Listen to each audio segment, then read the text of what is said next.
Section 1. The man who drew cartoons at age 2 and changed television. There is a small town in Connecticut called Kent. It sits in the northwestern corner of the state, quiet and tucked away from anything that would make you think it matters much to the outside world. Old stone walls run along the sides of country roads out there, and the trees press in close on either side in the way that New England trees do. Old and patient and absolutely indifferent to what the people underneath them are getting up to. It is the kind of place where the most exciting thing that happens in a given week is maybe a new face at the diner, or a particularly loud storm rolling in from the Berkshires, carrying with it the smell of cold water and pine and the slow approach of something larger than the day. The kind of town where time moves at the pace of the seasons and not much else. And it was in that town, on October 26, 1973, that a boy was born who would one day change the landscape of American animated television in ways that nobody, not his parents, not his teachers, not the network executives who would eventually sit across a table from him with a 15-minute demo reel playing on a monitor between them, could have possibly predicted when he was 2 years old and already drawing cartoons in the kitchen of his family home. His name was Seth Woodbury MacFarlane. The drawing was not a hobby. That is the first and most important thing to understand about MacFarlane in relation to the thing he eventually built. For a lot of creatively inclined children, art is something they do when bored, something that gets set aside when something more engaging comes along, something that fades as they get older and the world starts presenting them with more urgent things to attend to. That was not what happened here. For MacFarlane, drawing was simply the primary language in which he processed the world. By the time he was 8 years old, he was publishing a comic strip in his local newspaper. Not doodling in a sketchbook, not leaving crumpled drawings around the house on loose sheets of notebook paper. Publishing. In an actual newspaper that actual people picked up and read on their actual porches in the actual morning light. The ambition that would later produce a network television show out of a $50,000 pilot budget was announcing itself with extraordinary clarity in a third-grade cartoonist who had already figured out how distribution worked and was already thinking about audience. MacFarlane grew up watching cartoons the way other kids breathe air, not consciously but constantly, as a simple baseline requirement of existing comfortably in the world. He was obsessed with the classic Warner Brothers Looney Tunes shorts, which were still in wide syndicated rotation during his childhood, and with the vast Hanna-Barbera library that had accumulated over the preceding decades. Hanna-Barbera had created an enormous catalog of animated content since the late 1950s, everything from the Flintstones to Scooby-Doo to Yogi Bear to the Jetsons, and all of it was available to a child growing up in the late 1970s and early 1980s through the constantly running syndication machine that cable television was only beginning to displace. MacFarlane watched all of this with an attention that went well beyond pure consumption. He was studying. He was noticing the gap between where a sound effect landed and where the visual landed, the slight but deliberate misalignment between action and reaction that made a physical gag hit differently in animation than it ever could in live action. He was noticing the way a drawn expression could be pushed far beyond the range of any human face, held at an extreme that would look grotesque if rendered photographically, but was simply funny in 2 dimensions.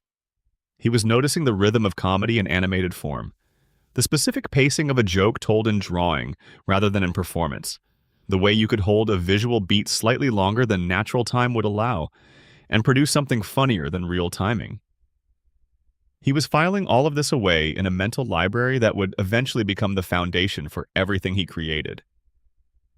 The shows he watched were not, by adult critical standards, uniformly great. The Hanna-Barbera catalog especially contains a lot of material that is objectively cheap and repetitive in ways that directly reflect the tight budgets and aggressive production schedules under which it was produced. The studio was legendary for finding ways to save money on animation. The limited movement, the recycled background assets, the visual shortcuts that let them produce more content for less cost. But it was also deeply funny when it worked, and it worked often enough that an attentive young viewer could learn a tremendous amount about the craft of comedy from watching it closely. MacFarlane was that attentive young viewer, and he learned accordingly and comprehensively. When it came time to think about what to do after high school, the answer was never really in serious question. He attended Kent School in Connecticut, a private boarding school that gave him access to a strong arts education and prepared him technically for what came next. And then he enrolled at the Rhode Island School of Design, known throughout the creative community simply as RISD, where he majored in animation. RISD is not just a fine arts school with an animation program tacked onto the side.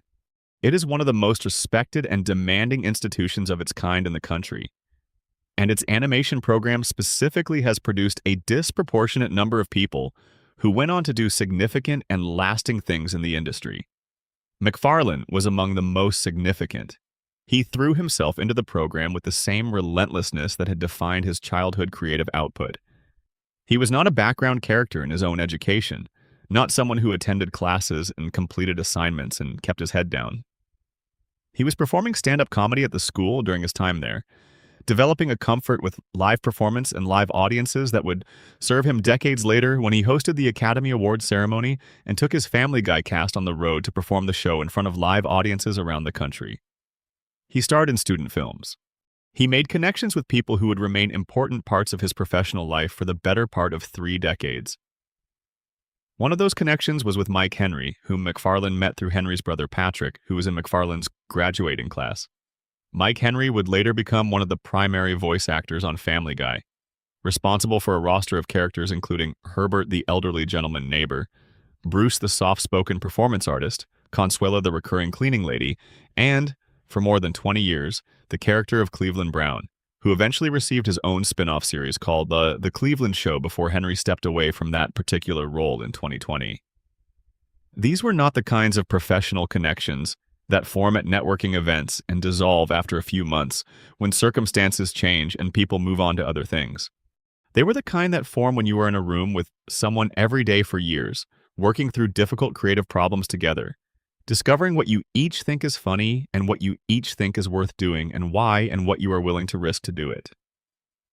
Those foundational relationships shaped the culture of the creative community that would eventually produce Family Guy. And their influence on the show's early seasons was real and specific in ways that go beyond simply knowing who worked with whom. Now here is where the story makes the first of its several turns toward the unexpected, toward the specific details that make the biography of this show feel less like a standard entertainment industry origin story and more like something that was always going to happen in this particular order, because these particular pieces had been accumulating toward this particular result for years. In his senior year at RISD, McFarlane made a thesis film, not a portfolio of illustration work, demonstrating technical competence across a variety of styles and media, not a collection of animation samples arranged to show range. A full, narrative, character-driven, comedic thesis film. He called it The Life of Larry, and it featured a middle-aged, physically large, not particularly brilliant man named Larry Cummings going about his somewhat chaotic domestic life. Larry had a cynical talking dog named Steve. He had a patient wife also named Lois. He had an overweight teenage son named Milt. The short was structured partly as a pitch presentation, with live-action segments in which the young McFarlane described the characters in the manner of someone selling a television concept to skeptical network executives, while dressed in a jacket and sitting in his family home in Kent. If those character descriptions triggered a recognition somewhere in the back of your brain, and they absolutely should have, it is because you are already looking at the earliest version of what would become the Griffin family. Larry would become Peter. Steve would become Brian. The wife named Lois would keep her name. Milt's physical design contributed directly to what became Chris. A pilot character in the follow-up short even carried certain visual qualities that would inform the design of Glenn Quagmire. The show McFarlane eventually built and sold to Fox and premiered in 1999 was not a departure from what he had been imagining since college. It was the mature, fully resourced, professionally executed realization of something he had already sketched in complete conceptual outline at age 21, before he had ever set foot in a professional animation studio or written a single line of professional television dialogue. His professor at RISD recognized something in that thesis film and submitted it to Hanna-Barbera, which was at that point still one of the most active and creatively significant animation studios in the business. Hanna-Barbera liked what they saw, and they made McFarlane a job offer with approximately 2 weeks remaining before his graduation. He packed up whatever a recent animation school graduate packs up and moved to Los Angeles. And he went to work at the studio whose cartoons he had spent his entire childhood studying. At Hanna-Barbera, McFarlane spent the next couple of years writing and doing storyboard work on shows including Johnny Bravo, Cow and Chicken, and Dexter's Laboratory. He has described the environment as resembling an old-fashioned Hollywood studio structure, where you move from project to project and learn the craft of your discipline by doing it constantly and in different contexts and under different creative constraints.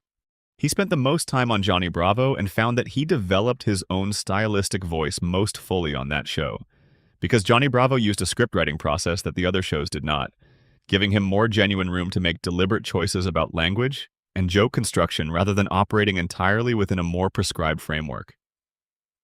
He also did freelance writing work for Walt Disney Television Animation on a show called Jungle Cubs and for Nelvana, where he contributed to an animated version of Ace Ventura, Pet Detective. He has described the Disney freelance work as particularly valuable in a technical sense, teaching him principles of story structure and character logic from an organization with more investment in and history with those principles than almost any other in the business. Even working on a relatively minor project for a large studio, you absorb the methods and assumptions marmas of that studio in ways that stay with you. In 1996, while he was still at Hanna-Barbera, McFarlane made a follow-up to The Life of Larry. He called it Larry and Steve, and it featured the middle-aged Larry and his intellectual talking dog, Steve, going on a road trip adventure together. The short aired in 1997 as part of Cartoon Network's world premiere Toons, a showcase program that aired short animated films from emerging animation talent as a way of both serving the art form and identifying creators worth watching. Larry and Steve sharpened and evolved the central character dynamic that had been present in the earlier Thesis film. The dog in particular was becoming more fully defined with each iteration. Worldly-wise, slightly worn at the edges by experience, clearly the most genuinely capable being in any room he entered, and carrying with him a permanent air of resigned amusement at the fact that the world consistently failed to recognize this. Fox broadcasting executives saw both the Larry shorts, and rather than sitting on that information, the way networks sometimes do with promising creative talent, they reached out to McFarlane and entered into negotiations for a primetime animated series. By 1997, serious conversations were underway about what that series might look like. There was a timing wrinkle in the negotiations, and it is one of those small contingent facts that could have prevented everything from happening in the particular way it happened. When McFarlane first brought his pitch to Fox, Mike Judge was simultaneously finalizing a deal to produce a show called King of the Hill for the same network. Fox's position was that they did not want two animated comedies launching simultaneously on their schedule, and they declined McFarlane's pitch. He came back a year later, when King of the Hill had premiered and was performing well enough to establish that there was genuine audience appetite for primetime animation beyond the established dominance of The Simpsons, and Fox's calculation had changed accordingly. They gave McFarlane $50,000 and told him to build a 15-minute pilot. What followed has become one of the better documented pieces of creative mythology in American television history. McFarlane spent approximately 6 months on that pilot in near total isolation, largely from the kitchen of his apartment, with minimal sleep and almost no social life. He was building the Griffin family from the bones of the Larry shorts, a dim but warm-hearted working-class father who loved television and beer, and his friends and his family, even when he was making a spectacular mess of all of them simultaneously. A smart, grounded, patient wife who was both the show's emotional anchor and its most reliable source of quiet exasperation. An awkward and unpopular teenage daughter whose fundamental ordinariness was itself a comedic device in a family full of extraordinary personalities. A clueless and gentle teenage son. A talking dog who happened to be the most intellectually sophisticated being in the household and had the particular kind of patience that comes from long experience with situations you have no power to change. And a baby, a 1-year-old, diaper-wearing, food-dependent baby who spoke like a villain from a period drama and harbored plans for global domination between nap times and feeding schedules. On May 15, 1998, McFarlane pitched the completed demo short to Fox. The show was greenlit. Production began in earnest, staffed up with a writing room and an animation pipeline and all the infrastructure of a television production. And on January 31, 1999, Following Super Bowl 33, the very first episode of Family Guy aired on Fox and attracted approximately 22 million viewers to their television sets. The show was called Family Guy. It was set in a fictional Rhode Island city. The lead character was named Peter Griffin. And nothing in American animation would ever quite look the same again. Before we go any further into this story, I want to hear from you. Drop a comment and tell me where in the world you are right now and what time it is wherever you happen to be. It does not matter if it is 3 in the afternoon or 3 in the morning. If you are in Ohio or Oslo or outside of Auckland or somewhere I have never thought to imagine. I love seeing where all of you are tuned in from, and it makes the community that we are building here feel genuinely real in a very specific and lovely way. And if you are new to this channel and you found this video and you are still here, please subscribe. It is completely free, it takes 5 seconds, and it means everything for keeping these long and immersive deep dives going for as long as they can possibly go. Now, let us keep walking. Section 2. Building the Griffins. The secrets behind the characters you think you know. Every character in every piece of fiction starts somewhere specific. They start as a feeling, or a fragment of a memory, or a thin slice of a real person that a writer knew once and never quite forgot. They start as a voice that a performer heard on the street one afternoon and filed away because something in it was distinct enough to merit keeping, distinct enough that it stuck around in the back of the mind for months or years until a moment arrived when it could be put to use. The Griffin family and the ensemble of characters surrounding them in their fictional Rhode Island neighborhood did not arrive fully formed from nowhere. Each of them is the product of specific, traceable inspirations and deliberate creative decisions, and knowing where they came from changes how you understand them in ways that are genuinely interesting and sometimes genuinely surprising. Peter Griffin's speaking voice is one of the most recognizable sounds in American popular culture. You can hear 2 seconds of it and know exactly who it belongs to, which is true of almost nothing in the animated medium. McFarlane has told the story of where it came from in multiple interviews across the years, with the kind of consistent detail that suggests it is a story he has thought about and not simply improvised on the spot. There was a security guard at the Rhode Island School of Design whose way of talking struck McFarlane and his friends as something unusual and specific and persistently funny. Not irritating, not crude or unpleasant, just particular in a way that made ordinary sentences sound slightly more weighted than they needed to be, slightly off from the conversational rhythm you expected from an ordinary exchange, with an emphasis that fell in unexpected places and gave the most mundane statements a slightly theatrical quality.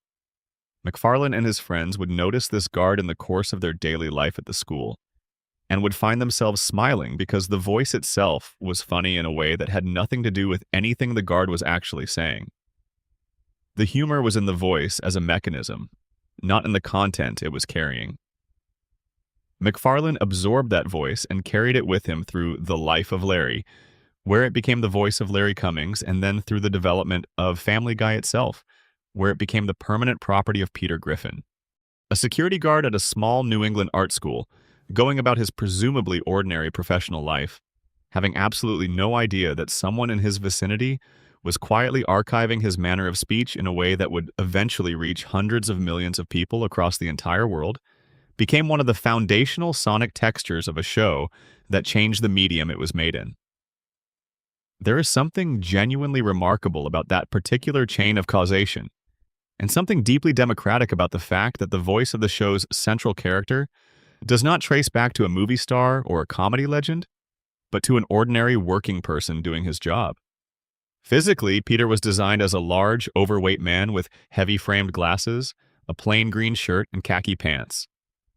He works at a brewery called the Pawtucket Patriot Ale Brewing Company for much of the show's run, though he held other jobs before and after. He drinks beer with his friends at a neighborhood bar called the Drunken Clam. He loves television, particularly Content from the 1970s and 1980s, which are the cultural touchstones of McFarlane's own childhood growing up in Connecticut. In the original 3 seasons especially, Peter was constructed as a very specific kind of working-class American archetype. Not stupid in a dismissive way, not stupid in a way that suggests the show or the writers have contempt for people like him, but slow in the particular way that means he makes decisions before he has fully thought through what those decisions will do to the world around him. He operates on instinct and impulse and immediate desire more than on reflection and foresight. And the comedy comes from the consistently spectacular gap between his good intentions, because they almost always are good at their core, and the disasters those intentions produce in execution. MacFarlane has spoken about his own father's circle of friends as a source of inspiration for Peter's general energy and for the show's overall atmosphere. Big, vocal, opinionated New England Irish Catholic men who filled every room they entered with personality, who processed life loudly and without excessive self-reflection, who said the first thing that came into their heads and dealt with the consequences afterward, rather than considering the consequences before opening their mouths. Those archetypes went into Peter's DNA in ways that gave him a cultural rootedness that purely invented characterization could not have produced. Peter feels like someone you might actually know, which is the quality that made early audiences connect with him so immediately and so completely. Lois Griffin's voice came from a performance that Alex Borstein had already developed for a stage show she was performing in Los Angeles, where she played a red-headed mother and based the specific vocal quality on one of her actual cousins. Borstein has described going into the original pilot recording session without having met MacFarlane in person and without having seen any of his artwork. It was genuinely sight-unseen work, the kind of thing that requires either extraordinary confidence or extraordinary instincts or both. The voice she brought to the session was initially slower and more drawn out than what the character needed, and MacFarlane asked her to speed it up and make it less labored, because at the original pace, he said, every single episode would run 4 hours minimum. The adjustment created the Lois Griffin voice that audiences have known for more than 25 years. Warm, grounded, slightly breathless with the accumulated effort of managing everything around her, capable of moving with startling rapidity between genuine maternal care and the specific kind of exasperation that only accumulates when you have been managing Peter Griffin's particular brand of well-intentioned disaster for many consecutive years. What makes Borstein's work remarkable over the long run of the show is that she keeps Lois genuinely warm in circumstances that could easily have turned the character cold, that could have produced a long-suffering cartoon wife with nothing behind the patience except exhaustion. The show has put Lois through a tremendous amount. She deals with it constantly and comprehensively. And yet Borstein plays the character in a way that makes you believe she keeps choosing to stay, not because she has no alternatives, but because underneath all the chaos and the stupidity and the recurring disasters, she actually loves these people. That belief, that Lois's warmth is genuine rather than performed, is the emotional logic that makes the entire family dynamic coherent and worth caring about. Stewie Griffin is one of the 2 or 3 most original character concepts in the history of American animated television. The premise, stated flatly, is this: a 1-year-old baby wearing yellow overalls, small enough to be carried under an adult arm, and completely dependent on the adults around him for every basic function of his physical existence, who speaks in the articulate and slightly theatrical cadence of a British stage villain, and who is, at any given moment, either building weapons of mass destruction in his bedroom or running detailed probability calculations about the best available method to eliminate his mother permanently from the equation. MacFarlane has said in multiple interviews that Stewie's voice was modeled specifically on Rex Harrison's performance in the 1964 musical drama My Fair Lady, particularly the character of Professor Henry Higgins and the specific quality of Harrison's speech in that role. Listen to Harrison in that film, the clipped precision, the weight of absolute certainty behind every syllable, the sense of someone who has genuinely concluded that they are the most intelligent person in any room they might find themselves in, and who has simply stopped pretending otherwise out of basic intellectual honesty about the situation. And the connection to Stewie is immediately audible. MacFarlane took that specific quality and applied it to an infant in diapers, and the comedy was born entirely from the collision. One structural element of early Stewie that tends to get underappreciated when people discuss the character is the fact that most of the adults in the show could not actually understand what he was saying. They heard what you expect to hear from a baby: cooing, babbling, the undifferentiated noises of normal infant communication. The audience heard something entirely different: elaborate, sophisticated, fully formed speech, filled with tactical thinking and literary reference and cold operational menace about things that should not be operationally planned by a 1-year-old. That gap between what the other characters perceived and what the audience understood was a precise and sustained form of dramatic irony. And it created a very specific kind of comedy. The comedy of knowing something the characters do not know, made exponentially funnier by the extreme nature of what we know. While Lois was hugging her baby and talking cheerfully about the plans for the afternoon, the baby was running a probability assessment on whether this particular afternoon would be a good window of opportunity to deploy the neural disruptor currently under construction in the back bedroom. Brian was the only character in the original setup who could actually understand and converse with Stewie as an equal, which established the conceptual foundation for what would eventually become the show's most emotionally rich and narratively productive relationship. MacFarlane uses his own natural speaking voice for Brian. No exaggeration, no character affectation, just the way Seth MacFarlane actually sounds when he's talking to someone as himself. That choice creates a specific intimacy with the character that none of the other main performances have in quite the same way. It suggests accurately that Brian is the character MacFarlane most directly identifies with. Brian in the early seasons was constructed with a specificity of detail that made him feel genuinely real in the way that characters sometimes are when their creator has put something personal into them. He was a failed writer with actual literary ambitions, and a novel he had been working on for years without managing to finish it. He drank martinis with the practiced consistency of someone for whom drinking had become both a comfort and a slightly uncomfortable fact of his daily life, present as a reliable routine, not a crisis, but not quite neutral either. He had complicated and unresolved feelings for Lois that he managed with considerable care, allowing them to surface only in small moments that were affecting rather than inappropriate. He was unlucky in love, forming genuine attachments to women who were wrong for him with a consistency that suggested something structural about the way he approached romantic situations rather than simply a run of bad luck. He was insecure about his place in the world while being consistently the most intelligent being in any room he entered. And he wore that intelligence with a slight weariness rather than triumphant superiority, as a condition of his existence rather than as an achievement. Chris Griffin's voice came from one of the stranger creative decisions in the show's history. Seth Green, who has voiced Chris from the very first episode, has described his audition in terms that most people find surprising. He was doing an impression of Buffalo Bill, the disturbing antagonist from Jonathan Demme's 1991 film The Silence of the Lambs, filtered through something like the public address system at a fast food restaurant.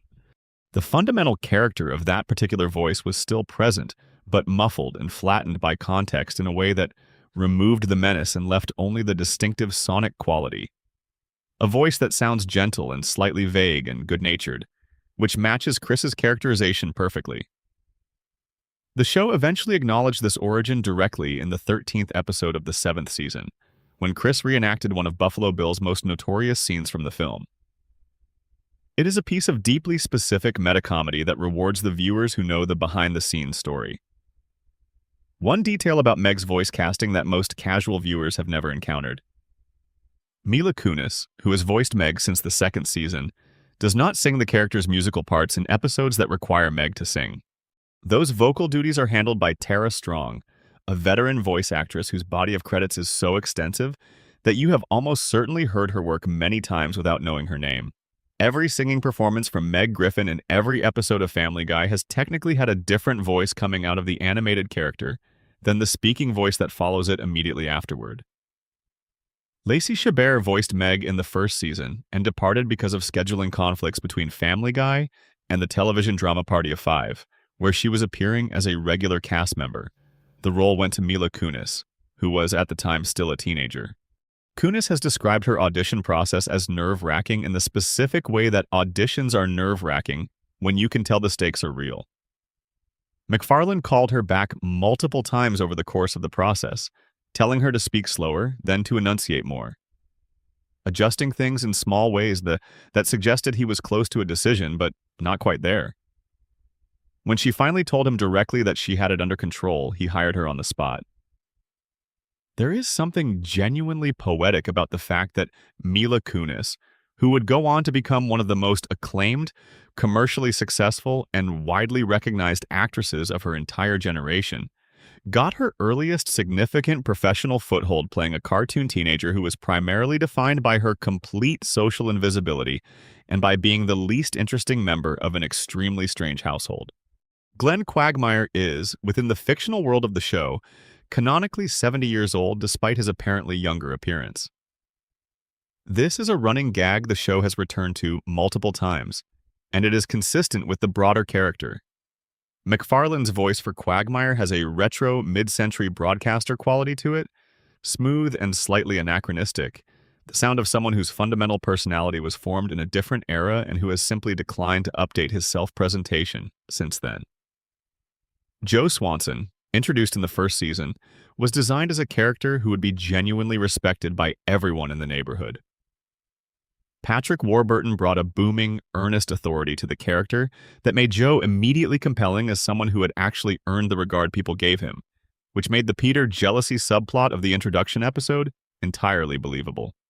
The original writing room that MacFarlane assembled included Chris Sheridan, Danny Smith, Gary Janetti, Ricky Blitt, Neil Goldman, Garrett Donovan, Matt Weitzman, and Mike Barker. Most of them came from backgrounds in live-action sitcoms rather than animation, which meant MacFarlane was effectively teaching them the specific rhythms and structural possibilities of animated writing, while simultaneously building the world of the show itself. That unusual combination produced a distinctive hybrid sensibility that felt different from shows developed entirely within either the live-action or the animation tradition, and it gave the early seasons a quality that was recognizably its own. The character of Neil Goldman in the show, the nerdy and persistent classmate who nurses a long-standing, unrequited attachment to Meg, was named directly after the real writer Neil Goldman, who was one of the show's original staff members. The other writers in the room apparently found the match between the character and the person apt and named the character accordingly.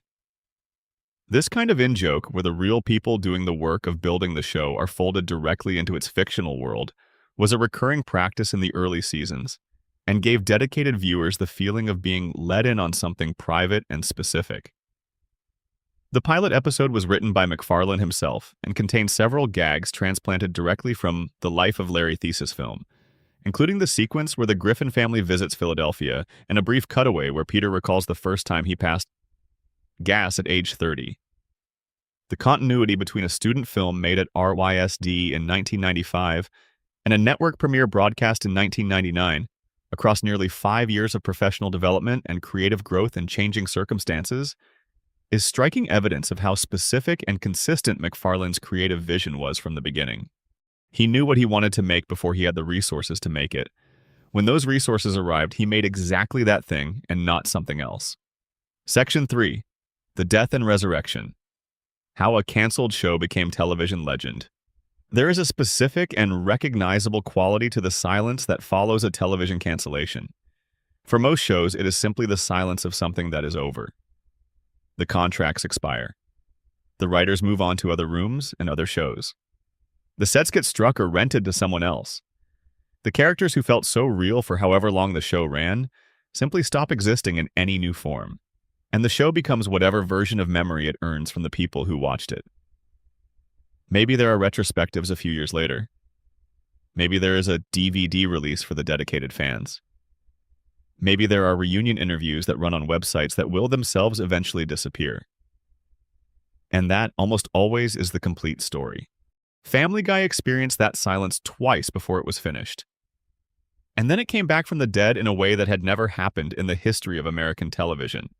Through a combination of passionate and organized fandom, an unlikely partnership with a late-night cable television block that nobody had expected to matter this much, and the remarkable evidence of ordinary people spending their own money to own physical copies of something that a broadcast network had publicly decided was worthless.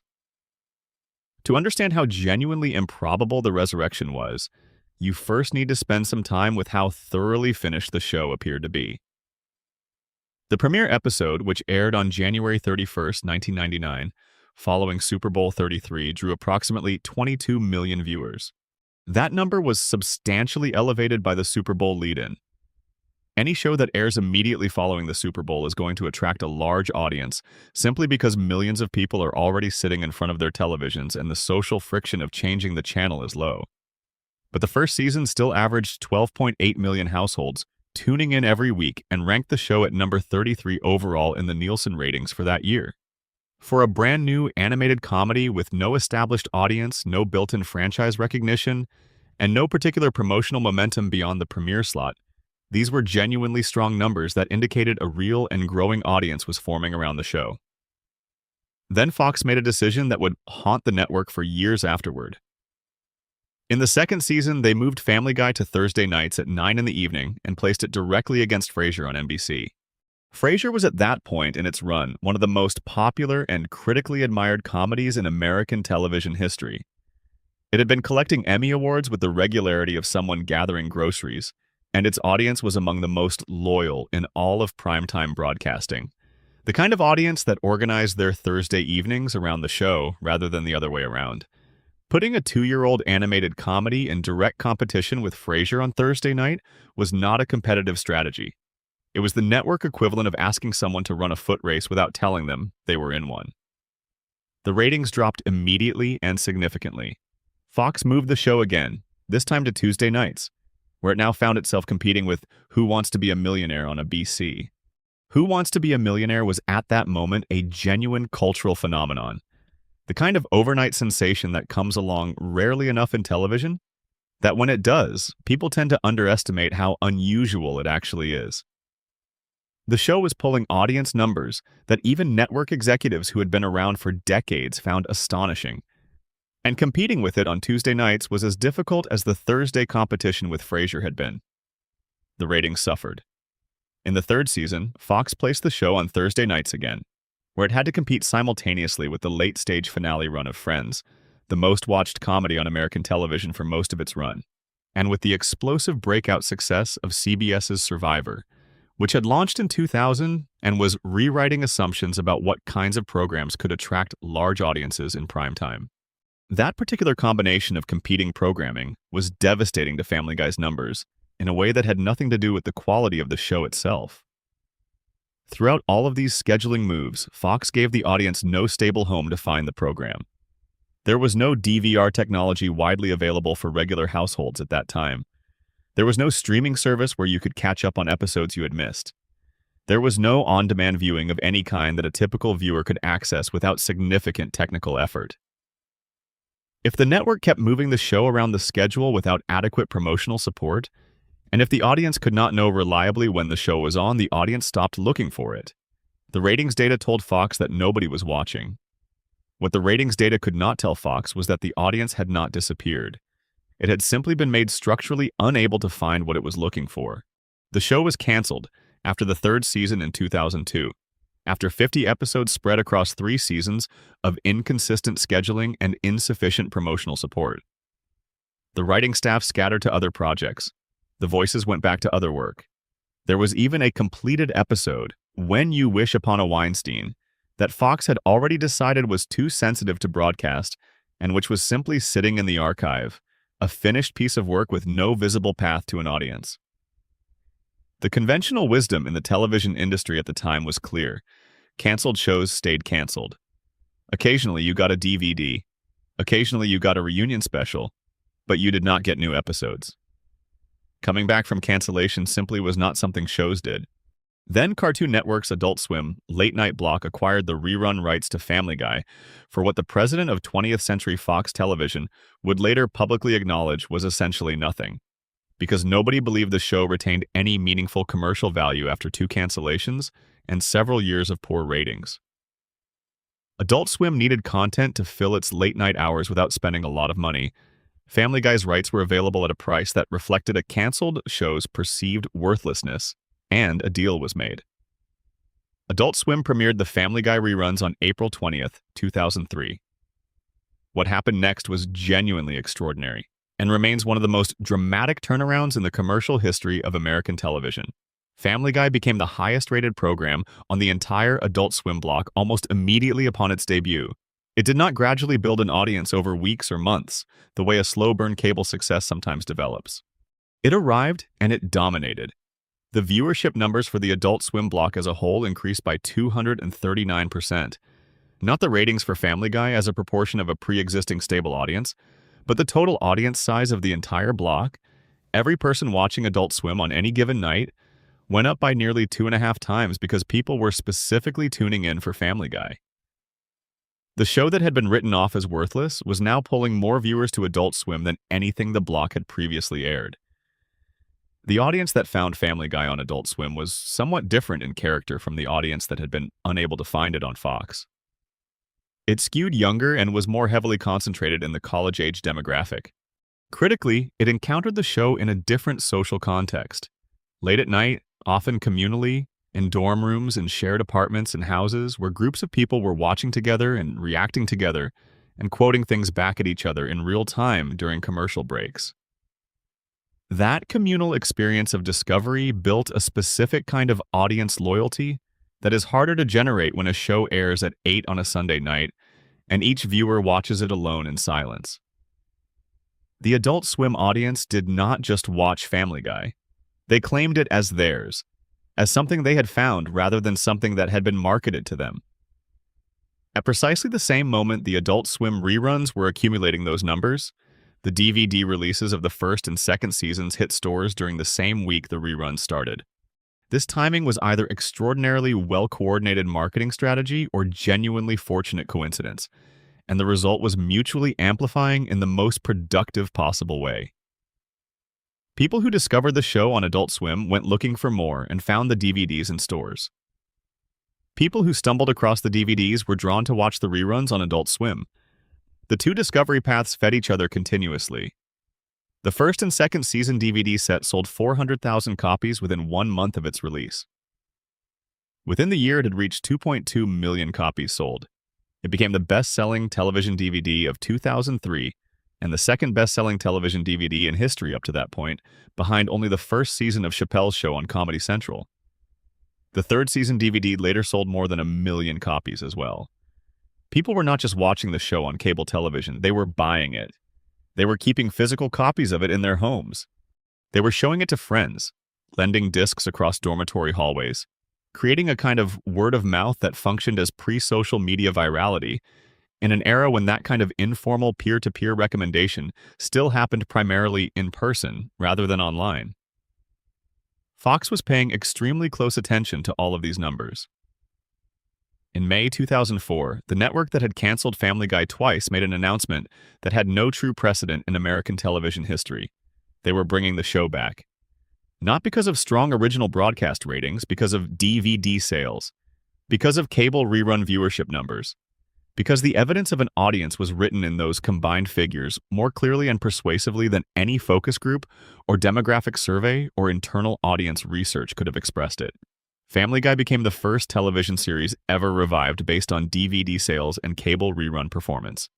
That historical fact changed, in a concrete and lasting way, how people in the television industry thought about the relationship between cancellation and audience loyalty. The lesson was stark and unambiguous.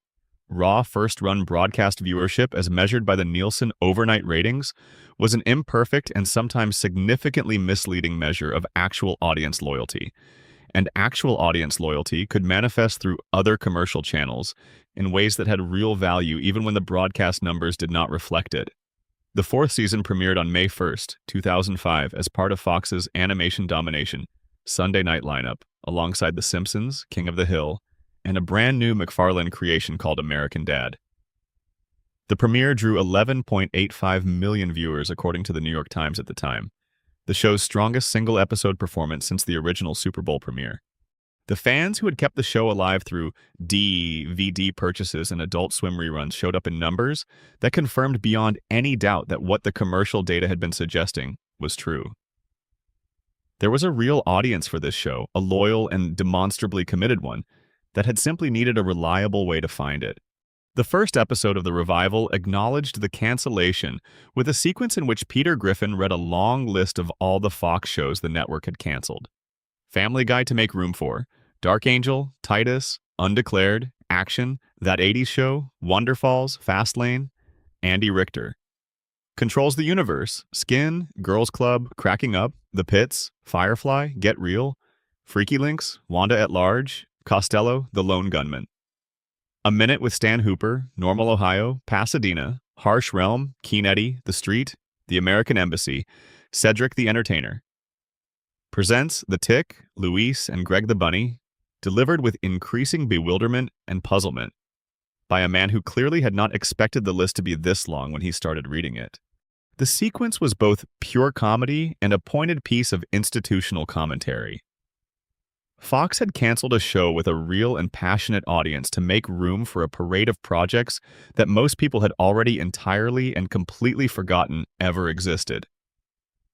By 2008, the Family Guy franchise had generated $1 billion in total revenue, approximately $400 million from television syndication, another $400 million from DVD sales, and $200 million from merchandise. The show that Fox had written off as worthless and sold the rerun rights to for essentially nothing had become one of the most financially productive animated franchises in American entertainment history. Section 4. 4 voices, 1 man. The craft inside the recording booth. Imagine sitting in a sound booth with a script in front of you and being asked to produce 4 completely distinct voices within the span of a single recording session. Not 4 voices that are vaguely different from each other in ways that attentive listeners might be able to distinguish if they were paying close attention, but 4 voices that are each individually iconic in the strongest possible sense of that word, recognizable instantly to hundreds of millions of people across the entire world, each one connected to a specific and fully realized character with its own verbal rhythms, its own emotional temperature, its own deeply specific relationship to every other voice in the room. And then imagine being asked to move between these 4 voices, not just in separate scenes, but sometimes within a single exchange, a single page of script, a single moment of comedy where 2 of those characters are talking to each other and you are playing both of them simultaneously in a recording booth. And then imagine having been asked to do this every recording session for every season without interruption for more than 25 consecutive years and across more than 500 individual episodes. That is Seth MacFarlane's actual professional life, and it is genuinely remarkable. The 4 principal voices MacFarlane contributes to Family Guy, Peter Griffin, Brian Griffin, Stewie Griffin, and Glenn Quagmire, are among the most recognizable vocal performances in contemporary American popular culture. Not just in animated television, in all of popular culture, full stop. Each one represents a distinct and specific technical achievement, and the fact that they are all produced by a single human being, consistently and sustainably, without audible deterioration in quality or specificity, is one of the more quietly extraordinary facts about how the show actually functions. Peter's voice, traced back to the RISD security guard, as we have already established, requires MacFarlane to maintain a specific and somewhat physically demanding placement in his voice. Peter talks constantly, loudly, with an emphasis that falls in unexpected places and a cadence that sits just slightly off from natural conversational speech in a way that is funny without becoming a caricature of itself. Maintaining that specific placement consistently across a long recording session is real physical work, and the challenge extends beyond the purely sonic into the cognitive and the characterological. The way Peter processes information and responds to it, the specific texture of his confusion and his enthusiasm and his obliviousness needs to feel like it is coming from the same interior landscape in episode 400 as it did in episode 1. The character has to be inhabited as a complete and specific person every single time, not just reproduced as a sound. Brian uses MacFarlane's actual natural speaking voice, which creates a different kind of performance challenge. Using your own voice to play a character who is not you requires a specific and sustained kind of dual consciousness. You are in your own voice, but you are emphatically not being yourself. The naturalness of the voice can become a trap if the performer stops paying careful attention, causing the performance to drift from the character into pure self-expression. Playing Brian required MacFarlane to be fully present in the character while using the voice he would use for himself, which is harder to do consistently than it sounds. Stewie requires the most technical precision and physical sustainment of the 4 voices. The Rex Harrison model, clipped, precise, slightly theatrical, weighted with the particular condescension of someone who has given up pretending to respect the intellectual capacity of everyone around them, demands deliberate and sustained articulation that is entirely unlike MacFarlane's natural manner of speaking, and the emotional range that Stewie covers in the show is enormous. Cold menace in one scene, theatrical grandeur in the next, genuine vulnerability in a third, dark comedy in a fourth. Moving fluidly between those very different registers while maintaining the vocal character at the level of detail that makes the performance specifically and recognizably. Stewie requires sophisticated technique and complete concentration. MacFarlane won his first Emmy Award for Outstanding Voiceover Performance in the year 2000, specifically for his portrayal of Bossa of Stewie Griffin, and this came in the show's very first year on the air. The fact that the Academy recognized that particular performance so immediately and so specifically speaks to how visible the quality of the work was to the people paying the closest professional attention to what was happening in animated television at that moment. He has won additional Emmy Awards for voiceover work in subsequent years, tying him with voice actors from The Simpsons for the most wins in that particular category. Quagmire's retro broadcaster quality is the most stylistically specific of the four main voices. It has a particular mid-century flavor, the smooth, resonant delivery of someone who learned to talk from radio and very early television, who absorbed the cadences of a communication style that has not been the dominant one in American broadcasting for decades. MacFarlane plays that quality without overdoing it, keeping the voice comedic rather than purely nostalgic, which is the appropriate choice for a character who exists as a contemporary person despite his anachronistic personality. Alex Borstein's performance as Lois is one of the great, quietly underappreciated voice performances in American animation. It is underappreciated not because it is not recognized within the industry. Borstein has received considerable Emmy recognition for the role, but because the specific difficulty of what she does is not always visible in the way that the other performance's difficulty is. Lois is structurally the most demanding character in the show to voice consistently over a long period, because she is required to be simultaneously the most reasonable and grounded person in the room and the primary emotional anchor around which all of the show's chaos revolves. She is the character who makes the family feel like a family rather than a collection of separately interesting people who happen to share an address. Borstein plays her with a warmth that is never saccharine, never performed for its own sake, never hollow. You believe that Lois Griffin actually loves these people even when those people are doing things that would test a saint of considerable patience. Seth Green's work as Chris has maintained across the entire run of the show a specific quality of gentle, bewildered goodness that is harder to produce consistently than it appears from the outside. Chris is not defined by his intelligence or his ambition or his social agility. He has limited quantities of all three. He is defined by a fundamental openness to the world, a willingness to engage with whatever is in front of him without the protective barriers of cynicism or self-consciousness. And Green plays that quality in a way that makes Chris likable even in episodes where the character does not have much to do. The voice traces back to Buffalo Bill from The Silence of the Lambs, as we have established, which remains one of the stranger pieces of creative biography attached to any beloved animated character anywhere. Mila Kunis as Meg carries the weight of one of the show's most structurally complicated and historically troubled character arcs. For an extended period of the show's run, Meg was defined almost entirely by being the target of other characters' cruelty, and Kunis maintained through all of that material the character's essential dignity. Meg's voice always sounds like someone who is genuinely hurt by what is happening to her, rather than like a prop for other characters' jokes. And that distinction matters enormously for whether the audience can maintain any sympathy for the character at all. The recording process for Family Guy reveals things about the show's production that many viewers would find genuinely surprising. Each episode takes approximately 10 months to produce from the moment a script is finalized to the moment a finished episode is ready for broadcast. This timeline is a direct consequence of the show's continued commitment to hand-drawn animation rather than a transition to a primarily digital production workflow. Most contemporary animated series have moved to digital workflows that are faster and less expensive per minute of finished product. Family Guy has maintained its commitment to hand-drawn work because the creative team regards the specific quality of movement and expression it produces as integral to the show's visual identity in a way that cannot simply be replicated through digital processes. The voice actors record their lines separately rather than together in a shared recording space, which is the standard practice for animated productions.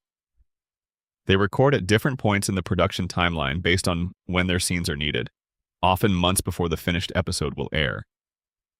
The music, composed specifically for each episode by Walter Murphy, who has been the show's composer since its earliest seasons, and whose work is a crucial and often underappreciated element of the show's identity, comes later in the process. Post-production editing assembles all the separately produced elements into the finished product. The script development process at Family Guy has a rigor and collaborative intensity that sets it apart from how many television productions work. After a story idea is chosen and its structure broken down, the assigned writer does not simply go off alone and write a first draft from scratch. The room conducts what are internally called gag tests, dedicated writing sessions where a small group of writers goes through the story, outlined scene by scene, pitching possible jokes and comedic bits for each moment, generating a document full of material that the writer can then reference and draw from in their actual draft. The show reportedly maintains multiple simultaneous writing rooms during heavy production periods, which is genuinely unusual and reflects the sheer density of comedy that a typical Family Guy episode requires. One of the stranger production facts about the show is that MacFarlane voices so many principal characters in part because of original budget constraints. The $50,000 total pilot budget did not accommodate multiple well-compensated professional voice actors for multiple significant roles. MacFarlane could voice Peter, Brian, Stewie, and Quagmire himself for a fraction of what hiring 4 separate performers would have cost, and his voices for all 4 characters were specific and strong enough that there was no quality argument for the more expensive approach. Economic necessity and creative vision happened to align perfectly, and what began as a budget solution became, over the course of 25 years and hundreds of episodes, one of the show's most defining artistic characteristics. The main cast members currently earn between $175,000 and $225,000 per episode, reflecting both the show's commercial importance and the genuine irreplaceability of these specific performances within the franchise. The gap between those per-episode figures and the $50,000 total budget of the original pilot is one of the clearest available measures of how dramatically the show's commercial standing changed between 1998 and the present day. Section 5. Brian Griffin. The dog who lived, died, and came back.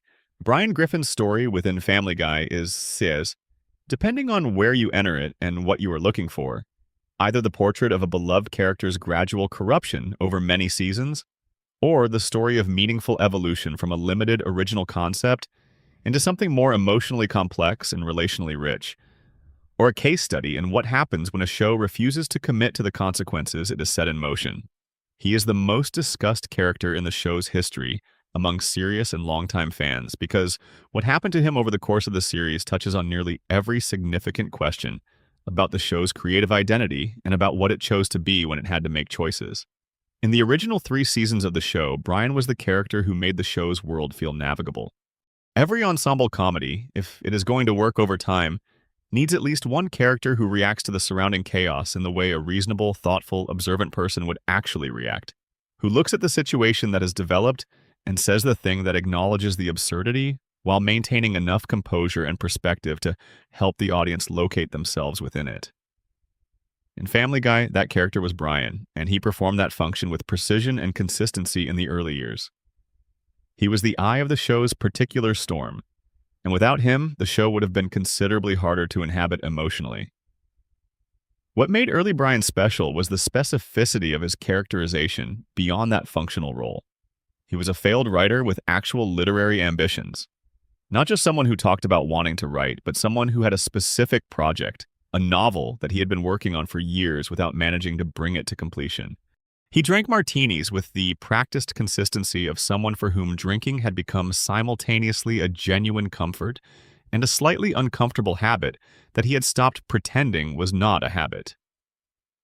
He had complicated and unresolved feelings for Lois that he managed with genuine care and discipline, allowing them to surface only in small ways that were affecting rather than inappropriate or creepy.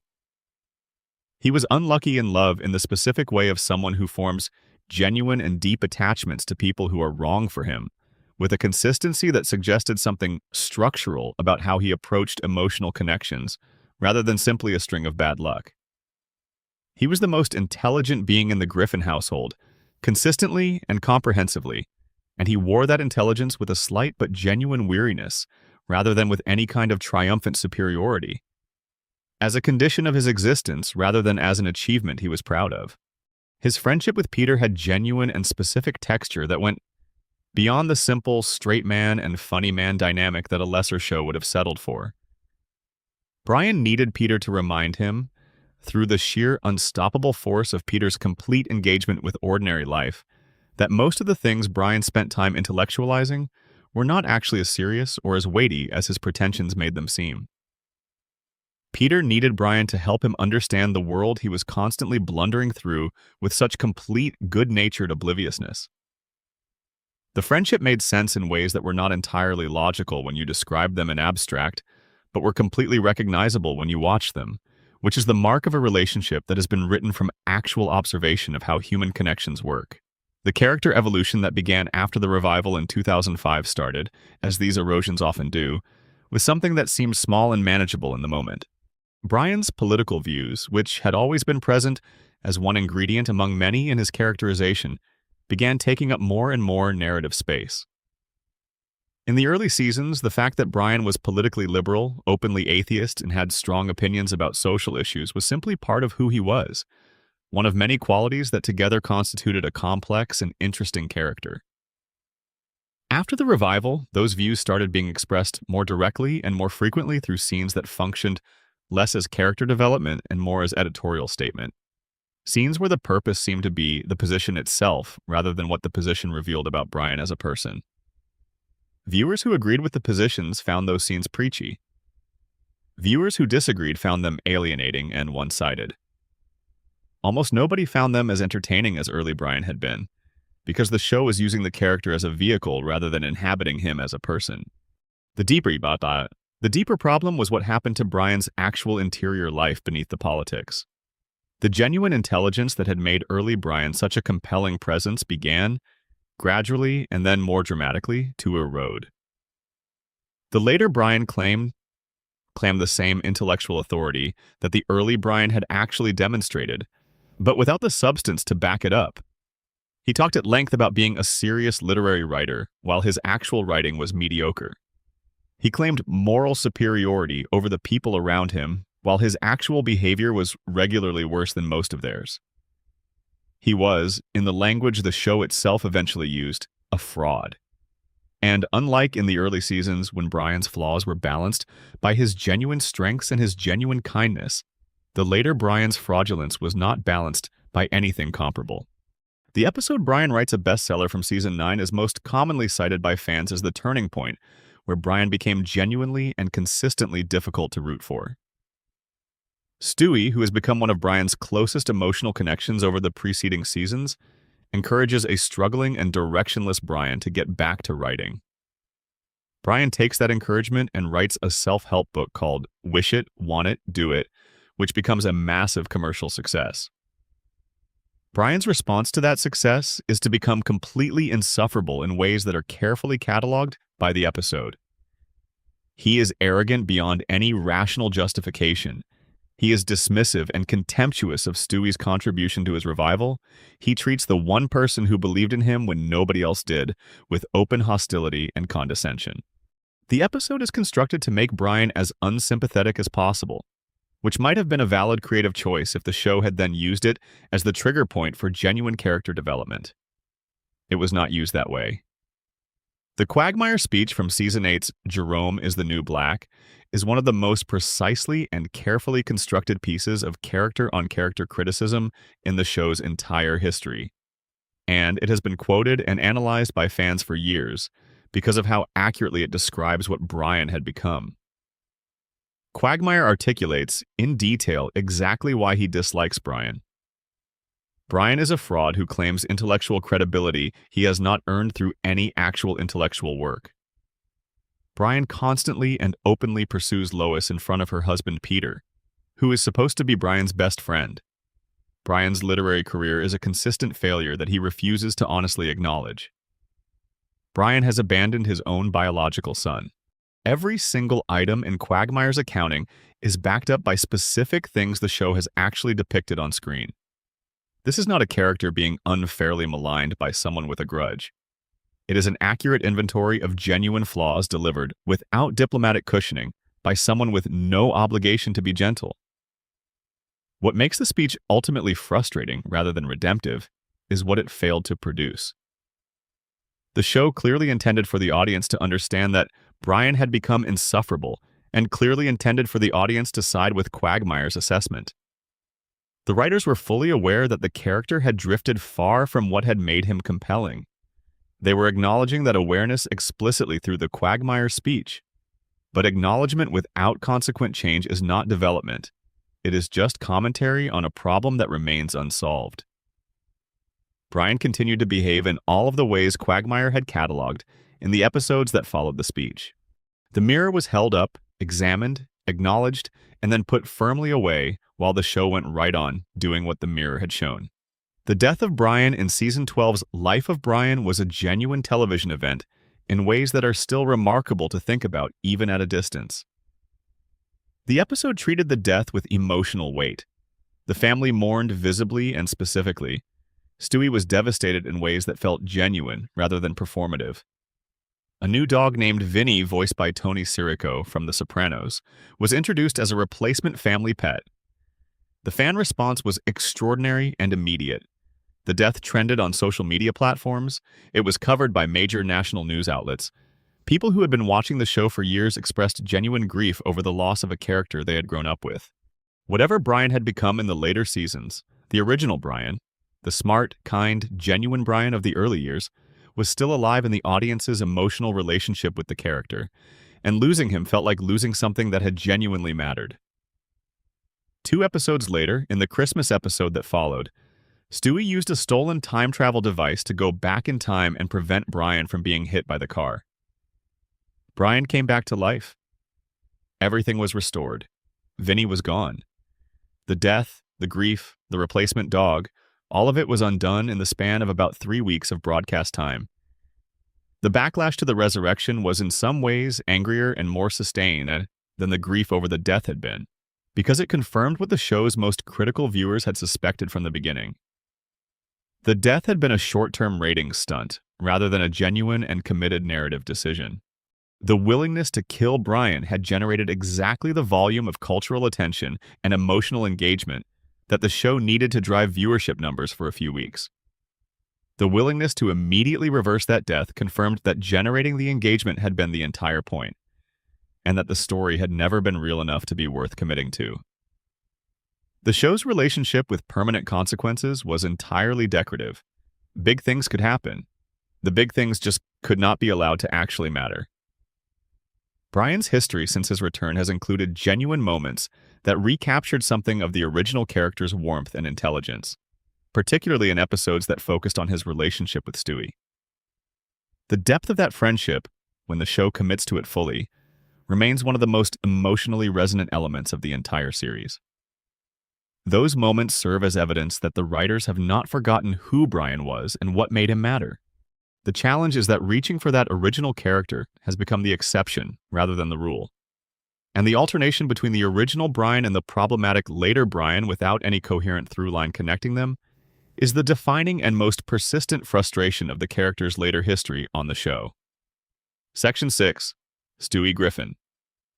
What happens when you retire an original?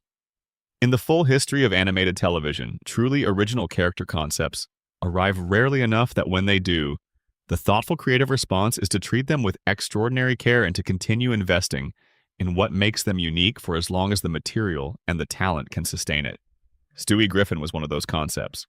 He was unlike any character that had previously existed in the animated landscape anywhere, and the show that created him eventually made the deliberate decision to retire the most original version of him in favor of something more emotionally accessible and more conventional, which is a kind of loss even when the thing it was replaced with is genuinely good in its own right. The evil genius premise was not in itself what made Stewie special or irreplaceable. Evil genius characters had existed in animation long before Family Guy premiered in 1999. You could find examples in various animated villains and antagonists going back decades. What was special was the specific combination of elements that Family Guy brought together. The evil genius premise placed deliberately inside an infant's body, with the genius fully aware of and furiously contemptuous of that placement. And with the show committed to maintaining the ironic distance between what Stewie looked like and what Stewie actually was across every single episode in the early seasons. He was not an evil genius who happened to look like a baby as a surface quirk or a visual gag.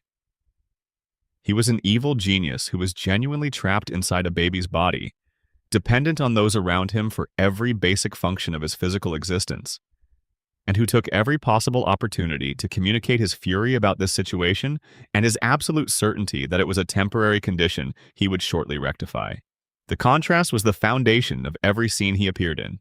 MacFarlane won his first Emmy Award for playing Stewie in the show's very first year on air, the year 2000, for work produced in 1999. The immediacy of that recognition tells you a great deal about how visible the quality of that particular performance was to the people paying the most careful professional attention to what was happening in animated television at that particular moment in history. One structural element of the early Stewie character that tends to be underappreciated in retrospect is the fact that most of the adults surrounding him in the show could not actually understand what he was saying. They heard what a normal person expects to hear from a normal baby. The cooing and babbling of normal infant communication, the sounds that do not resolve into language. The audience heard something entirely different.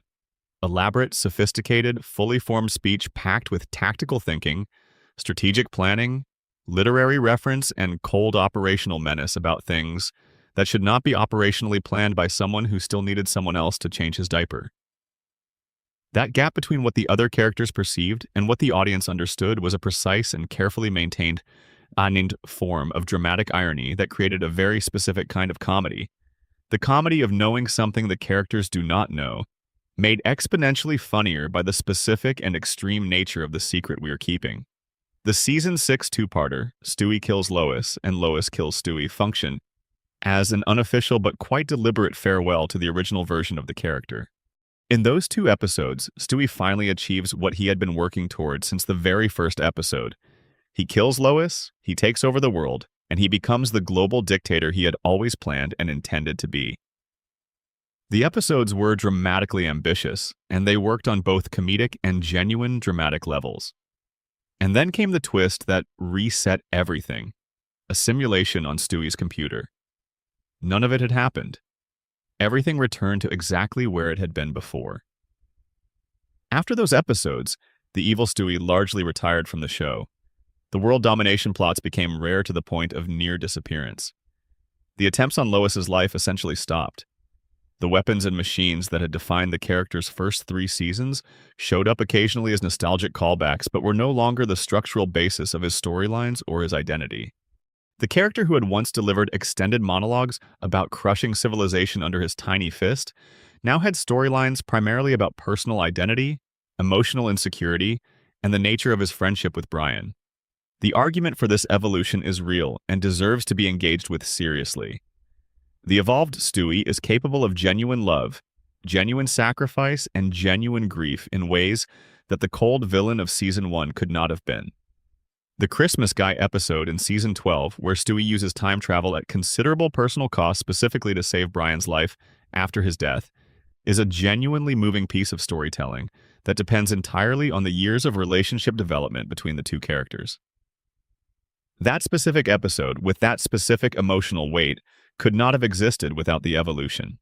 The depth of the Stewie-Brian friendship, when the show commits to it fully and writes it carefully, is one of the most emotionally resonant elements of the entire series run. The argument against the evolution is equally compelling and cannot be casually dismissed. There is, in the full history of animated television, exactly one evil genius baby who built laser guns in his crib and attempted to murder his mother between feeding times and nap schedules while planning global domination with the assistance of a robot butler. There are many animated characters whose defining characteristic is emotional vulnerability, combined with an unlikely friendship. The thing that made Stewie irreplaceable was precisely the thing that was retired. What replaced it is executed well in individual episodes, but is not unique in the way the original was unique. The show traded its most original and irreplaceable creative asset for something that, while very good in its own terms, could in principle have been found elsewhere and has been found elsewhere in other shows. The show has now been producing the evolved Stewie for considerably longer than it ever ran the original version, which makes the argument that the original premise had been exhausted and used up very difficult to sustain with any seriousness. If the writers could find enough material to keep the gentler version of the character running across more than 15 additional seasons and several hundred additional episodes, the claim that the evil baby premise was exhausted reads less as a genuine creative assessment and more as a failure of imagination about what additional territory the original concept might have covered. The argument that the evil baby joke had run its course does not survive the evidence of how long the show has continued to run with the replacement version. Scriptive of Echo, Part 1 complete. wc-w/home/claude/fg_part1.md. Section 7. The Cutaway Gag, Invention, Viral Dominance, and the South Park Wars. If you were asked to describe Family Guy to someone who had never encountered it before in a single sentence, you would probably describe the cutaway gag. It is the show's most distinctive formal contribution to American comedy, the technique most immediately associated with it in the popular imagination, and it has been, depending on which era of the show you are discussing, either its greatest creative strength or the most visible and discussed symptom of its creative exhaustion. Understanding the cutaway gag, what it is, where it came from, how it changed, and what eventually happened to it, is essential to understanding Family Guy itself. The mechanics of the cutaway gag are simple enough to explain quickly. A character, in the middle of an otherwise normal exchange of dialogue, makes a comparative reference of some kind. Something like "this is worse than the time I," or "this reminds me of when," or "I feel like I am back in," and the screen cuts to a short, self-contained scene that illustrates that reference. The scene plays out for some amount of time, which has varied dramatically across the show's history, from as little as a few seconds to as long as several minutes. Then the show cuts back to the main scene and continues as if the interruption had not happened. That is the mechanical description. What makes a good cutaway work is considerably harder to describe in purely mechanical terms, and considerably easier to feel when you encounter one that has been crafted well. The best early Family Guy cutaways work through the specific combination of two things that do not normally coexist: surprise and inevitability. The gap between what the setup line suggested was coming and what the payoff actually delivered is exactly wide enough to be genuinely unexpected, and yet exactly appropriate enough to feel, once you have seen it, completely inevitable, as though this could not possibly have ended any other way, even though you could not see the ending coming from the setup. That specific combination, surprise and inevitability simultaneously, is the precise signature of well-constructed comedy in any format whatsoever, and the best early Family Guy cutaways produced it with remarkable consistency. The format was present in the Life of Larry thesis film that McFarlane made at RYSD in 1995. It was present in the Larry and Steve short that aired in 1997. It was baked into the show's identity before the show existed as a commercial television product, part of the foundational vocabulary McFarlane brought to the form from the very beginning. In the first 3 seasons, cutaways functioned as what McFarlane and the writing staff have described as bonus jokes. Extra comedic material layered on top of stories that were already structurally complete and comedically sound on their own terms. You could, in those early seasons, remove every cutaway gag from a given episode and still have a coherent, funny, well-crafted piece of television that made complete sense and was worth watching. The cutaways added genuine additional value without carrying the load of the episode's comedy entirely on their own. This is the crucial distinction, the one that everything else about the cutaway gag's history depends on. And it is the thing that changed most significantly after the revival. The change that occurred after the 2005 return is one of the clearest examples in television history of a formal technique being overextended by its own commercial success. The cutaways were enormously popular with audiences.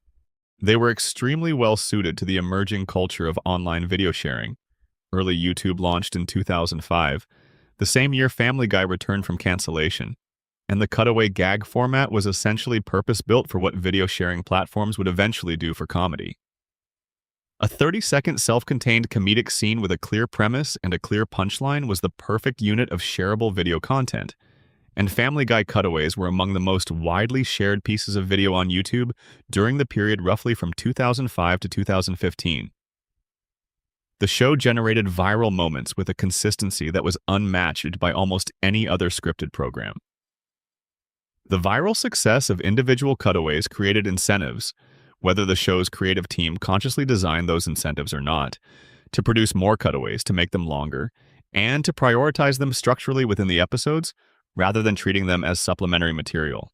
By the later seasons, the relationship between the cutaways and the main narrative had inverted completely from what it had been in the early seasons.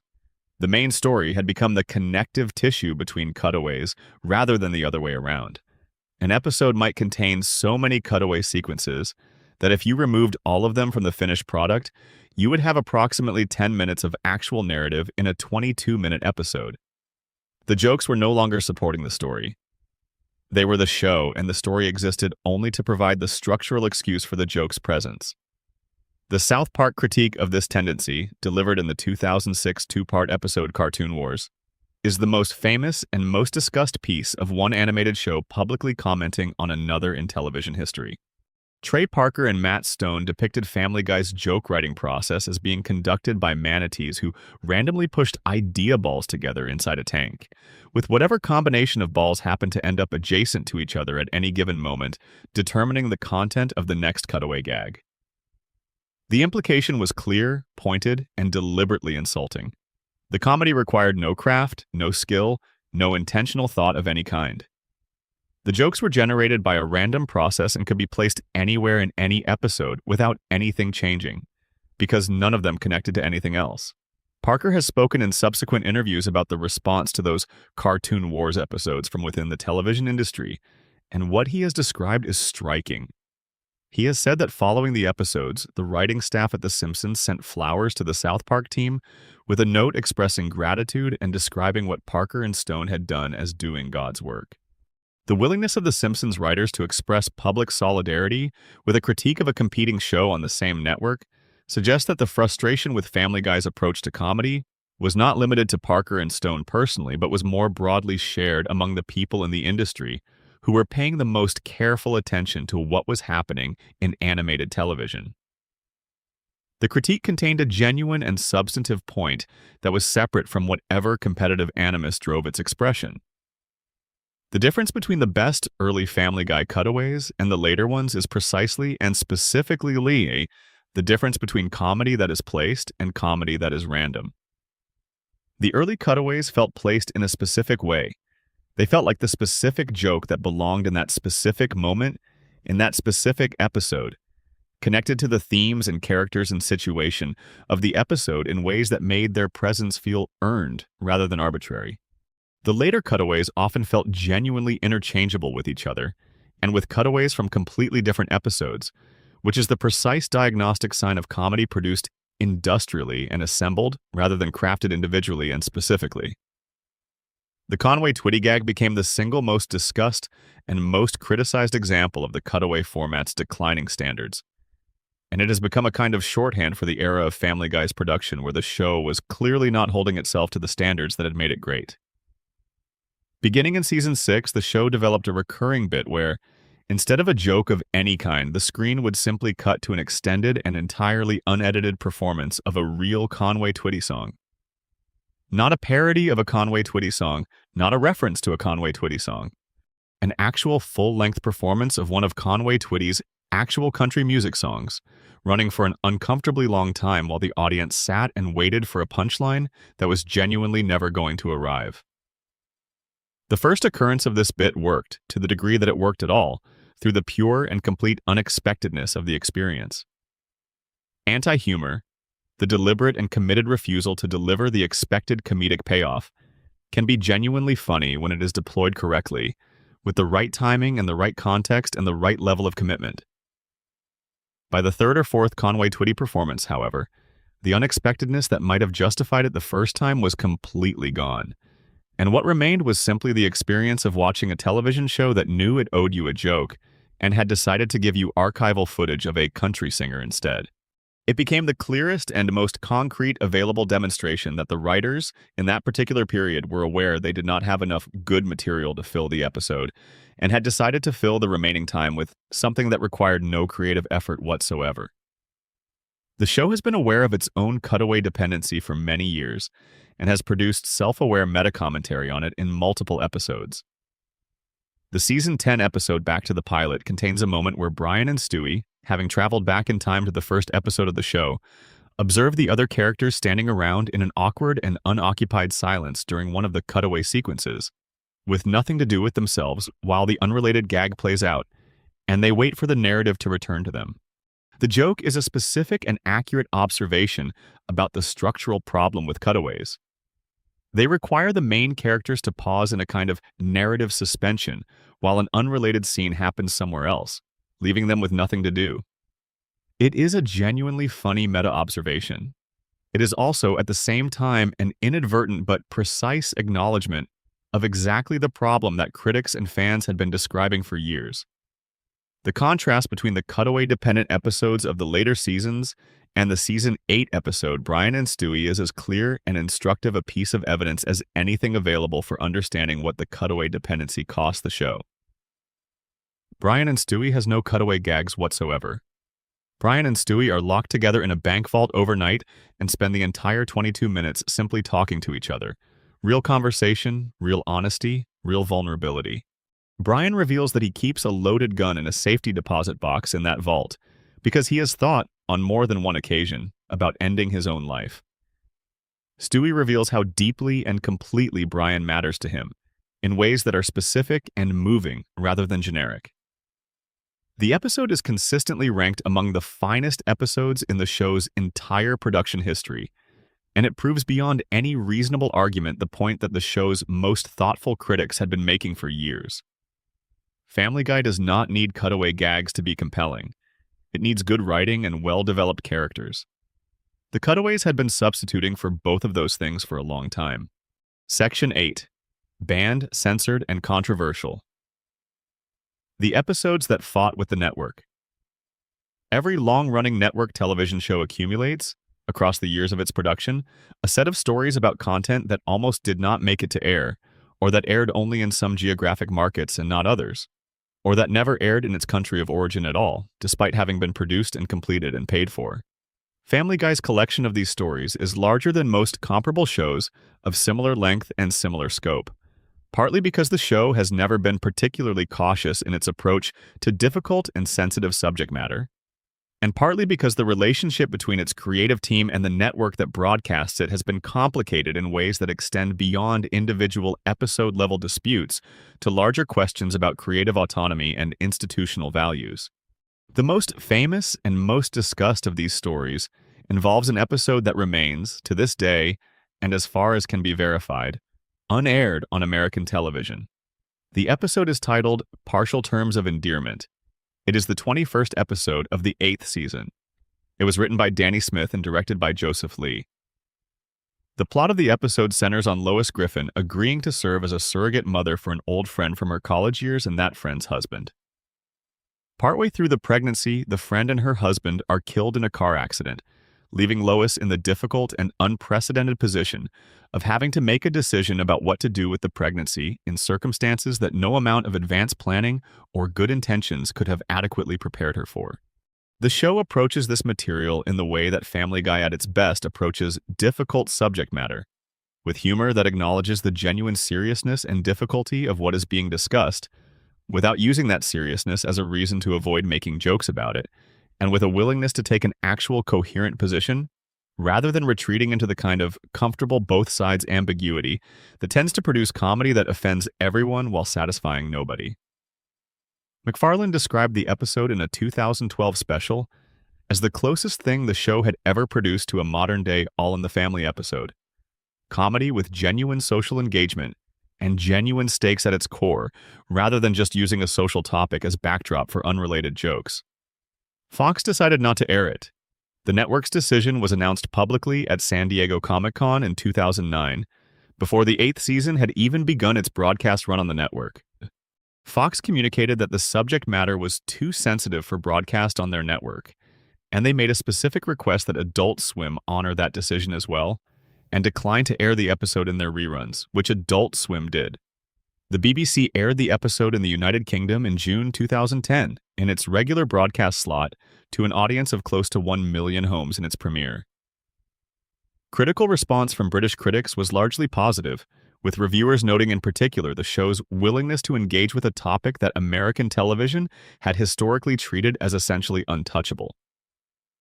MacFarlane's public response to the ban was pointed and specific in ways that reveal a great deal about his perspective on the network relationship.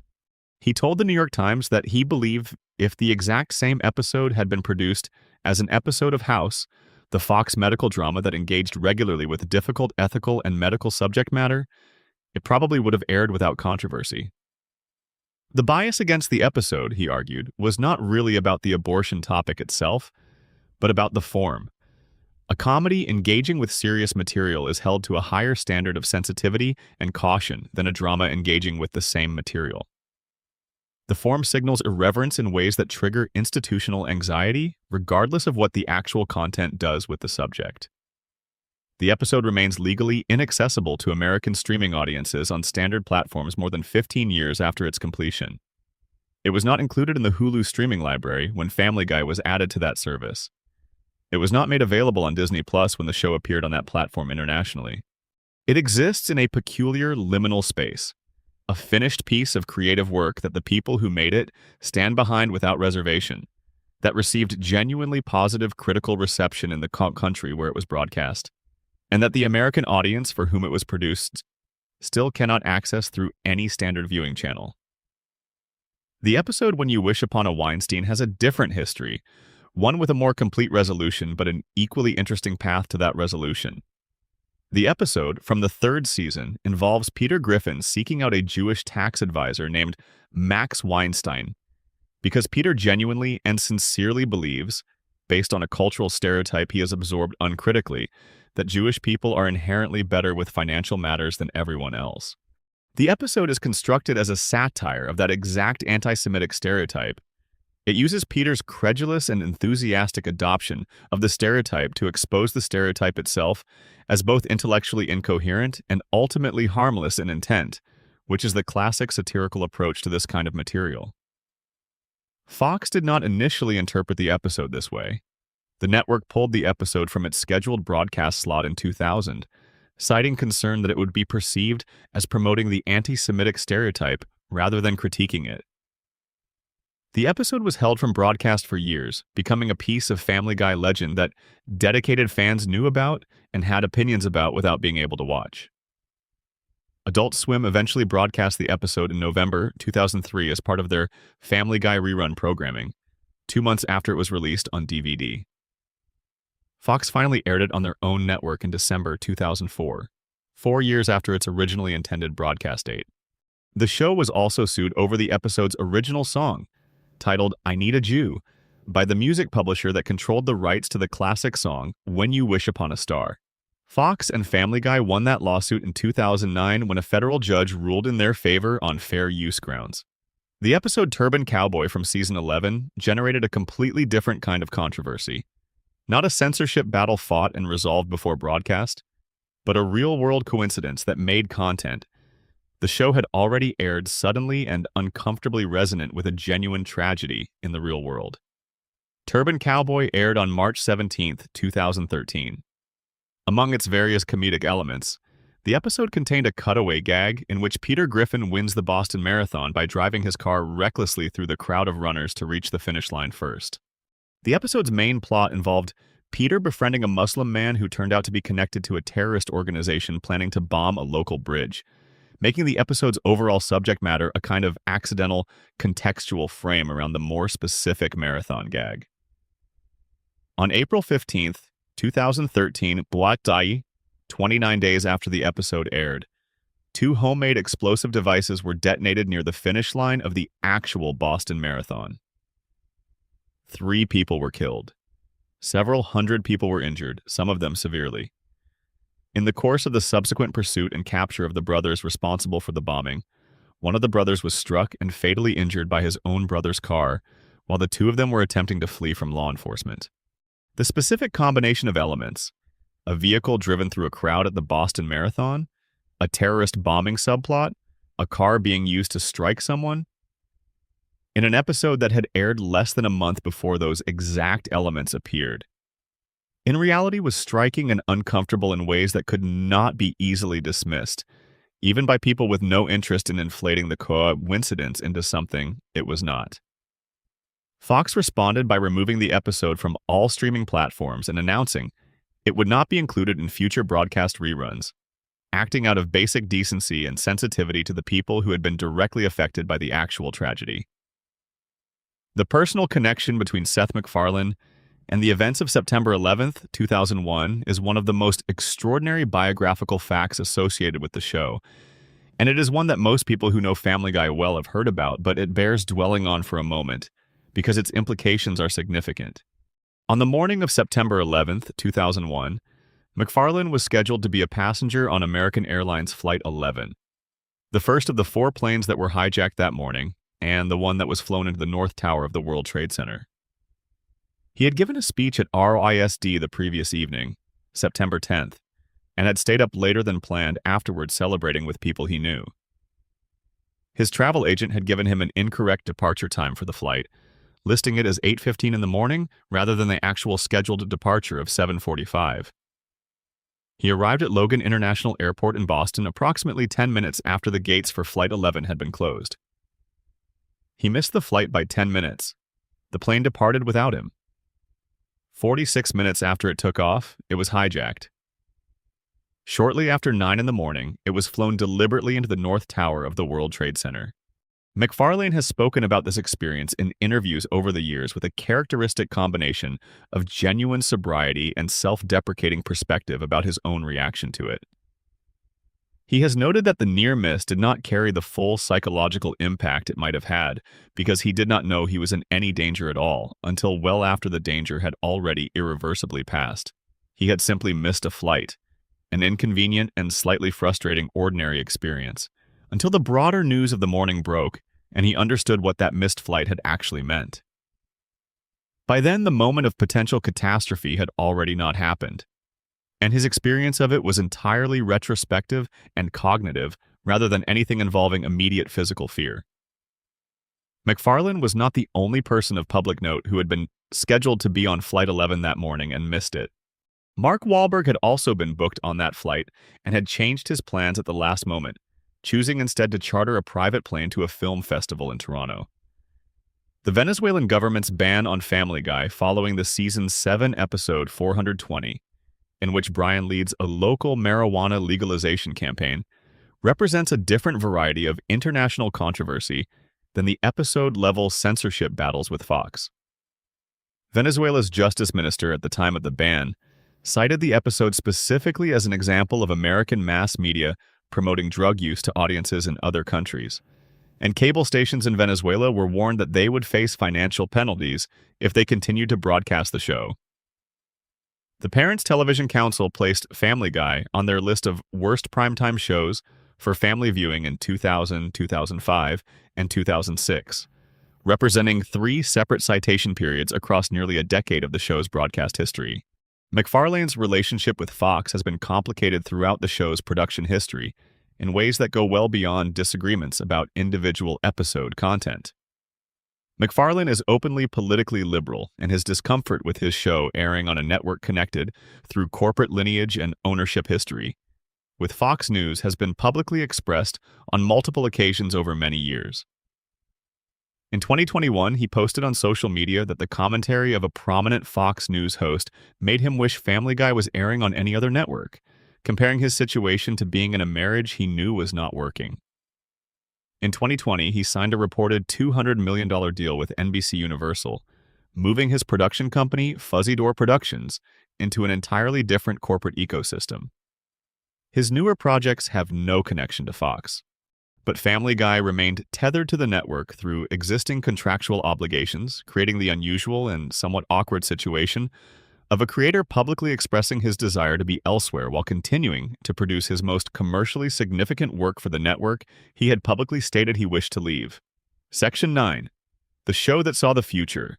Family Guy's eeriest coincidences. Every long-running piece of comedy that pays careful and sustained attention to contemporary culture will occasionally produce material that, in retrospect, appears to anticipate real-world developments that had not yet publicly occurred at the moment the jokes were written and recorded. This phenomenon is not magic, and it is not genuine prophecy in any meaningful sense of the word.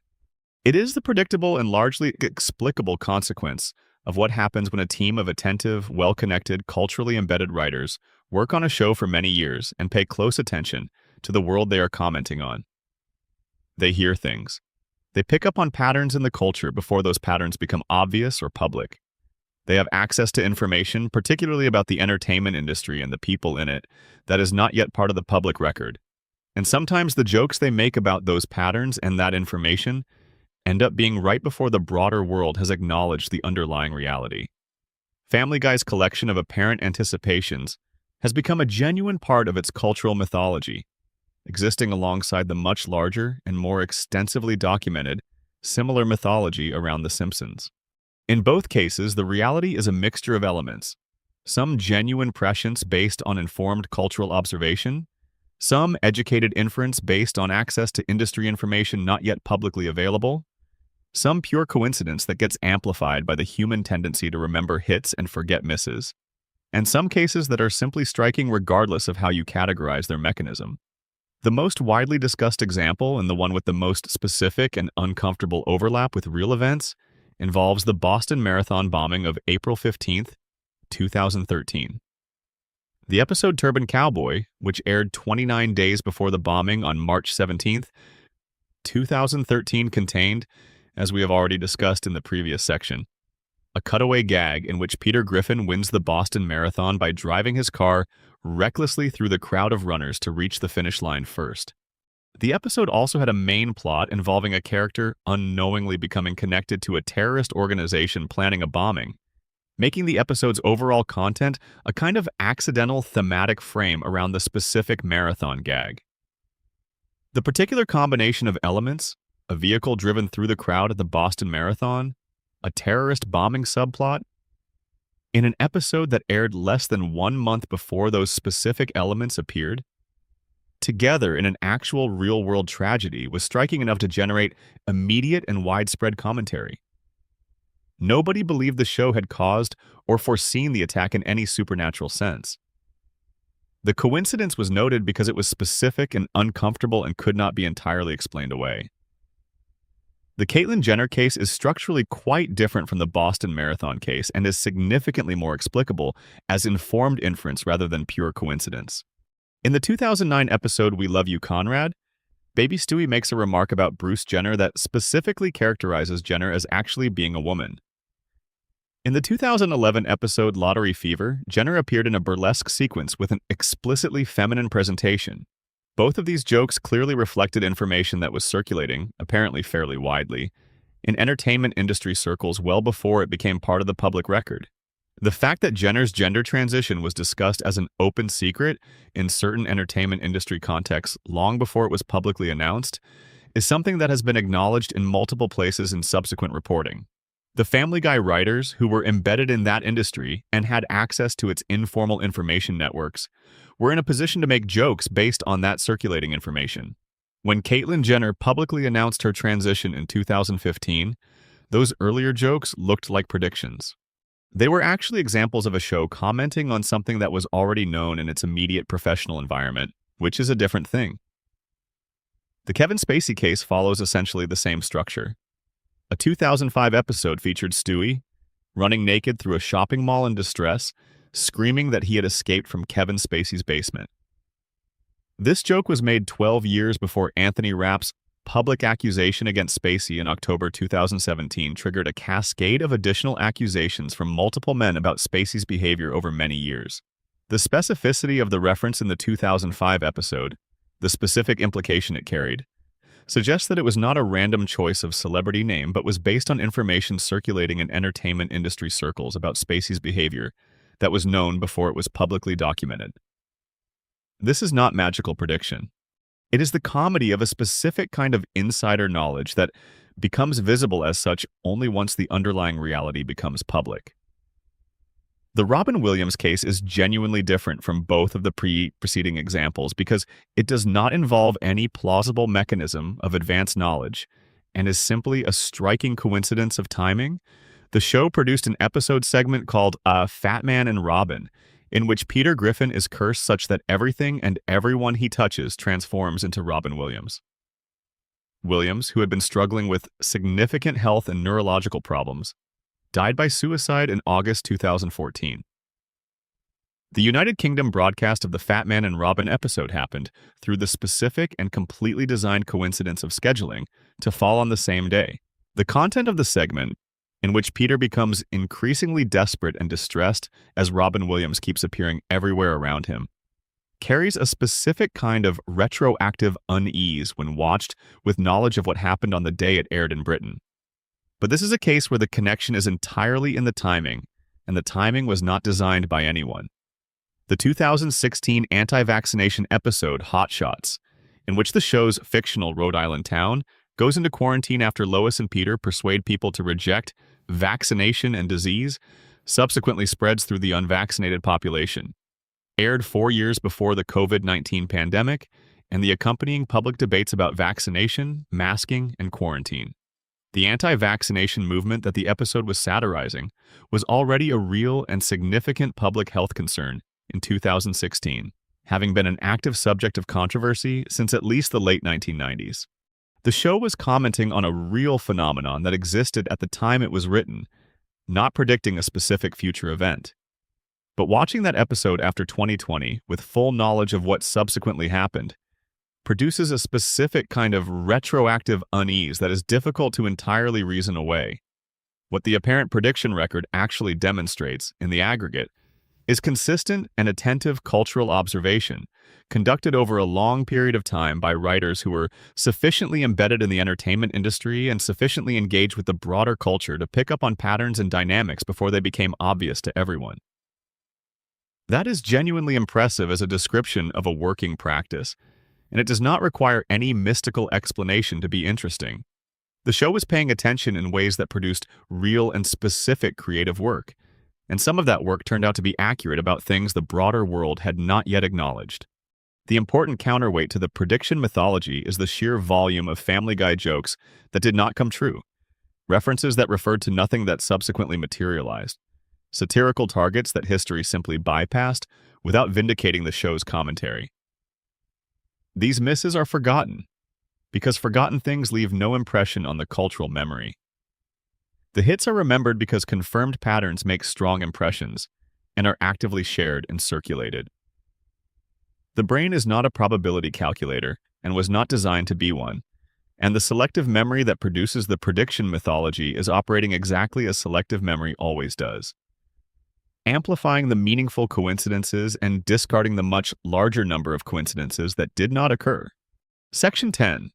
1,000 celebrities, one show, the guest star universe. Family Guy has hosted more celebrity guest appearances over the course of its production run than almost any other animated comedy currently in production anywhere, and the show's particular approach to featuring famous voices has been one of its defining characteristics across every season of its history. The show's willingness to feature celebrities from an enormous and often surprising range of professional and cultural backgrounds, musicians, actors, athletes, politicians, scientists, and people who are famous for being famous, has consistently produced some of its most memorable individual moments. Moments that would not have been achievable with unknown voice talent playing the same roles because they depend specifically on the cultural weight and the personal reputation that the celebrity guest brings through the door with them. The first celebrity to appear as themselves on the show was Waylon Jennings, the country music singer and songwriter who was a central figure in the outlaw country movement and who appeared in the second episode of the first season, Chitty Chitty Death Bang. Jennings was very much not the expected choice for a show aimed primarily at a young adult demographic that had little obvious connection to country music traditionalism, but his presence established something important about the show's creative sensibility right from the beginning. Family Guy was interested in a broader and more historically deep range of cultural reference points than its core audience's immediate contemporaries, and the show's sense of humor included genuine affection for things and people that had existed before its target viewers were born. Adam West occupied a position in the show's guest star history that is genuinely unique, because he arrived as a one-time guest, and through the accumulation of appearances and the specific quality of his performance became an irreplaceable recurring character who was as important to the show's identity as any of the main cast members. West was cast as the mayor of the show's fictional Rhode Island city, a role that required him to play a deeply eccentric and thoroughly self-referential version of himself, and he committed to the work with what appeared to be a complete and permanent absence of vanity about the material or the context. West's long association with the Batman television series from the 1960s had, by the time Family Guy came along, become a kind of cultural albatross that followed him everywhere he went, and that had made certain kinds of serious professional opportunities essentially unavailable to him for decades. Family Guy converted that albatross into an asset in the most direct possible way, by making Mayor Adam West a character who was as over-the-top, as gloriously strange, as committed to his own particular version of reality, as West's cultural reputation had made him seem. West seemed to genuinely enjoy playing this version of himself, and that enjoyment came through in every performance. He had no apparent limits regarding the material he would commit to delivering, and he delivered all of it with the same deadpan certainty that made the most absurd lines land as if they were simply statements of fact. His death in June 2017 was felt as a real loss by everyone who made the show and everyone who watched it.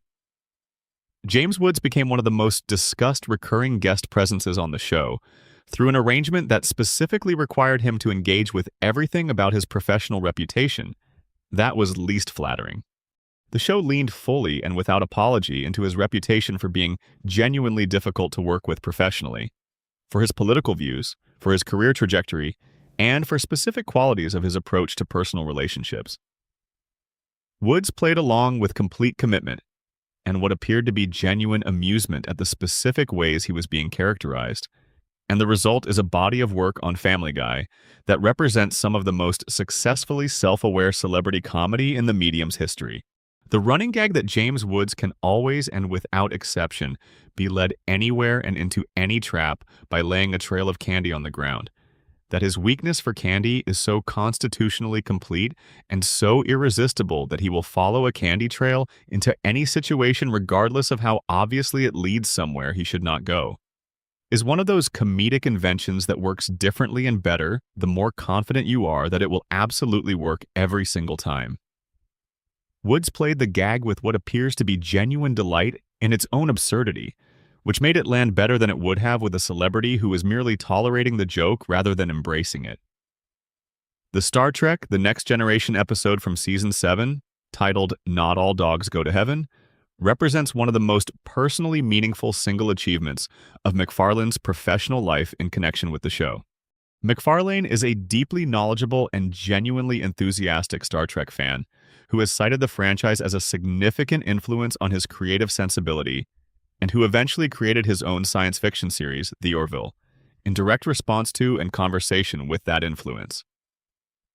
Getting the complete main cast of The Next Generation together for a single Family Guy episode, Patrick Stewart, Jonathan Frakes, Brent Spiner, LeVar Burton, Gates McFadden, Michael Dorn, Will Wheaton, Marina Sirtis, and Denise Crosby, was a logistical achievement of genuine significance that required extensive coordination and the kind of collective goodwill that only accrues to a show with a certain level of cultural standing. The episode is consistently mentioned among the best of that period in the show's production, and MacFarlane's obvious personal investment in the material produced something that felt driven by genuine enthusiasm rather than purely commercial logic. Betty White's appearances on the show exemplify a specific comedic approach that Family Guy has deployed with particular effectiveness across its history.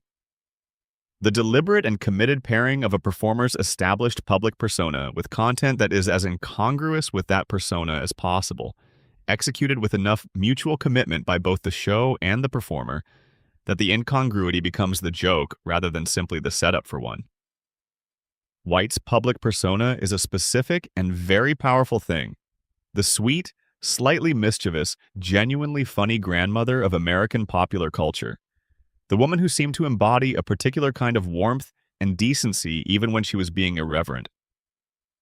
Putting that specific voice, that specific warm and grandmotherly vocal quality, on the audio narration of Peter Griffin's self-published erotic fiction is both exactly wrong and exactly right in the specific way that the best comedic pairings work. White played the material with perfect commitment, and the result is one of the most talked about single scenes in the show's entire middle period of production.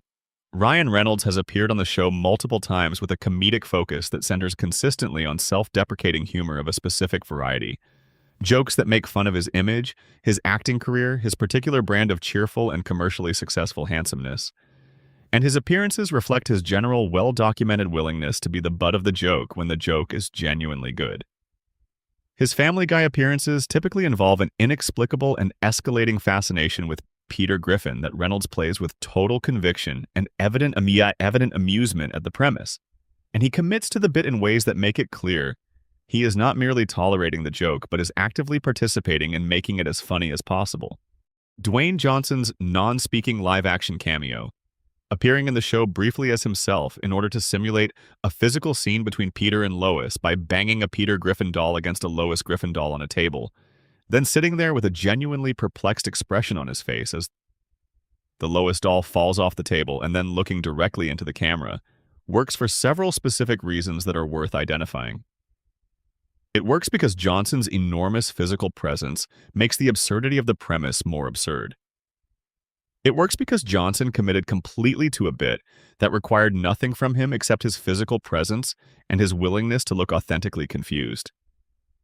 It works because it is exactly as unexpected as it needs to be and no more unexpected than it needs to be. Robert Downey Jr.'s involvement with the show came from a source that is both charming and revealing about what Family Guy's presence in popular culture actually meant during its peak years. Downey called the production office directly and asked if he could be involved in an episode because his son was a fan of the show. The writers created a character specifically for him in response, Patrick Pewterschmidt, the estranged brother of Lois Griffin.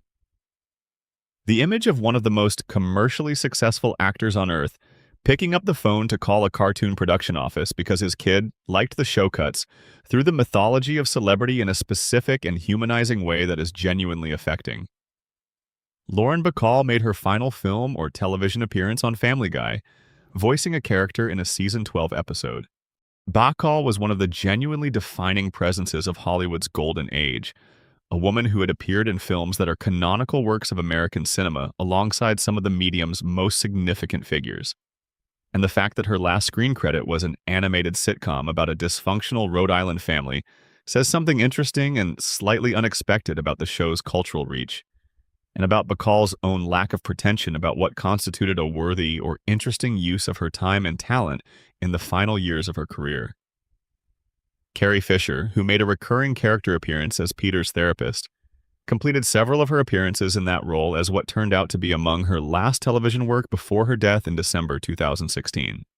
The show's history includes the final television credits of multiple significant figures from different eras of American entertainment, a pattern that reflects both the extraordinary length of the show's run and the genuine breadth of its cultural reach. The mechanics of how guest stars come to appear on the show involves the same mixture of outgoing solicitation and incoming interest that drives most entertainment industry decisions of this kind. The show actively pursues specific celebrities for specific roles that seem well-suited to what the show wants to do with them, and it also regularly receives expressions of interest from celebrities or their representatives who have seen what the show does with famous guests and are interested in participating. The two streams of casting produce different kinds of appearances, but both can produce excellent results when the match between the celebrity and the specific material is right. MacFarlane's personal enthusiasms have visibly shaped which celebrities and which cultural worlds the show has most productively engaged with. His Star Trek fandom produced the Next Generation episode. His love of Broadway musicals and classic Hollywood film scores has infused the show's music throughout its history and has produced some of its most elaborate and genuinely impressive musical sequences, particularly in the Road to episodes featuring Brian and Stewie. His knowledge of and genuine affection for big band and jazz standards has been a recurring and distinctive element of the show's sonic identity. These personal enthusiasms have been among the show's most consistent creative assets because they were genuine rather than performed. Section 11. The numbers. What 25 years of Family Guy actually looks like in data. There is a version of the story of Family Guy that can be told entirely through first-run broadcast audience size numbers, and it is a story that becomes progressively less flattering for the show the further into it you read. But the full commercial picture of what the show has generated and what it represents in the entertainment industry is considerably more complex than a simple viewership chart can communicate, and understanding that full picture requires holding two realities simultaneously: the genuine and undeniable reality of a dramatic long-term ratings decline, and the equally genuine and equally real commercial logic that explains why the show has continued to be produced, renewed, and actively invested in despite that decline. The premiere episode, which aired on January 31st, 1999, following Super Bowl 33, drew approximately 22 million viewers. The Super Bowl lead-in effect substantially inflated this particular number. Any show that airs immediately following the Super Bowl will attract a large audience simply because of the ambient viewership already present. But even setting that aside, the first season averaged 12.8 million households per week and ranked the show 33rd overall in the Nielsen ratings for the entire year. These were genuinely strong numbers for a brand new animated comedy with no established audience, no franchise history, and no particular promotional momentum beyond the premiere slot. The scheduling disruptions of seasons 2 and 3 and the subsequent cancellations make meaningful comparison between the original run and the revival difficult. But the season 4 premiere on May 1st, 2005, drew 11.85 million viewers, according to reporting at the time. The show's strongest single-episode performance since the Super Bowl premiere 6 years earlier, and clear evidence that the fan base built through Adult Swim reruns and DVD sales was precisely as real as the commercial activity had been suggesting. The decline from that 2005 revival peak has been steady, consistent, and statistically dramatic over the years that followed. By the 2014 to 2015 television season, the 13th season of the show, average viewership had dropped to approximately 5.86 million, roughly a third of the revival peak, representing the loss of around 6 million viewers over the span of 9 seasons. The decline did not stop there. It continued through subsequent seasons, accelerating rather than plateauing. Season 20 averaged 1.31 million viewers, with a 0.45 rating in the adults aged 18 to 49 demographic that advertisers regard as most commercially valuable. That represents the loss of more than 80% of the viewership the show had attracted at its revival peak. 8 out of every 10 people who had been watching the show in 2005 were no longer watching by the time season 20 aired. Season 23 averaged approximately 723,000 viewers in its first-run broadcast, less than 750,000 people watching new episodes of a show that had once commanded audiences of nearly 12 million. Context matters for interpreting these numbers. The broadcast television audience overall declined dramatically during the same period, across all shows and all networks simultaneously, as viewing fragmented across streaming services and an expanding universe of content options that had not existed in 2005. The Family Guy audience declined faster than the overall broadcast audience decline, which is the meaningful comparison. But the overall environment was genuinely different in ways that affected all broadcast programming simultaneously. Fox's scheduling response to the viewership decline told a clear story about how the network had revised its assessment of the show's importance within its programming lineup. In 2019, the show was moved from the 9 p.m. Sunday animation domination slot it had occupied for most of its post-revival history to the 9:30 p.m. position.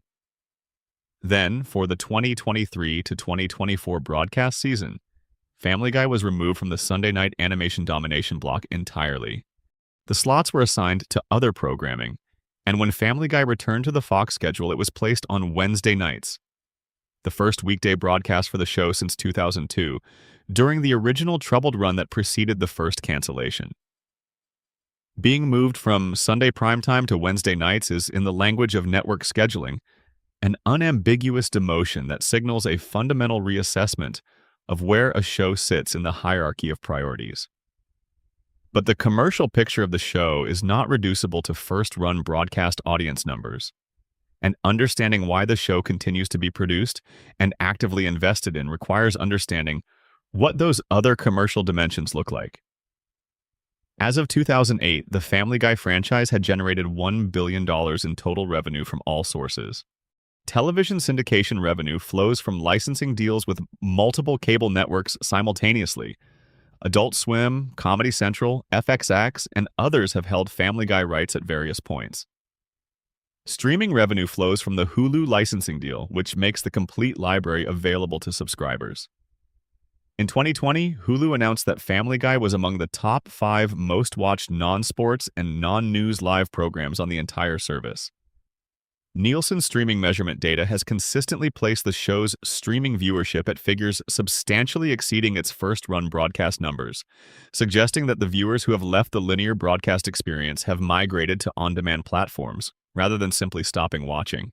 Merchandise revenue from Family Guy clothing, toys, video games, and a wide range of licensed products has flowed continuously since 2004, when the first series of action figures was released by Mezco Toys. Multiple subsequent series of figures across many years, along with clothing lines, novelty items, novelizations, and the 2006 video game, have contributed to an ongoing and global revenue stream that is completely decoupled from weekly first-run viewership numbers.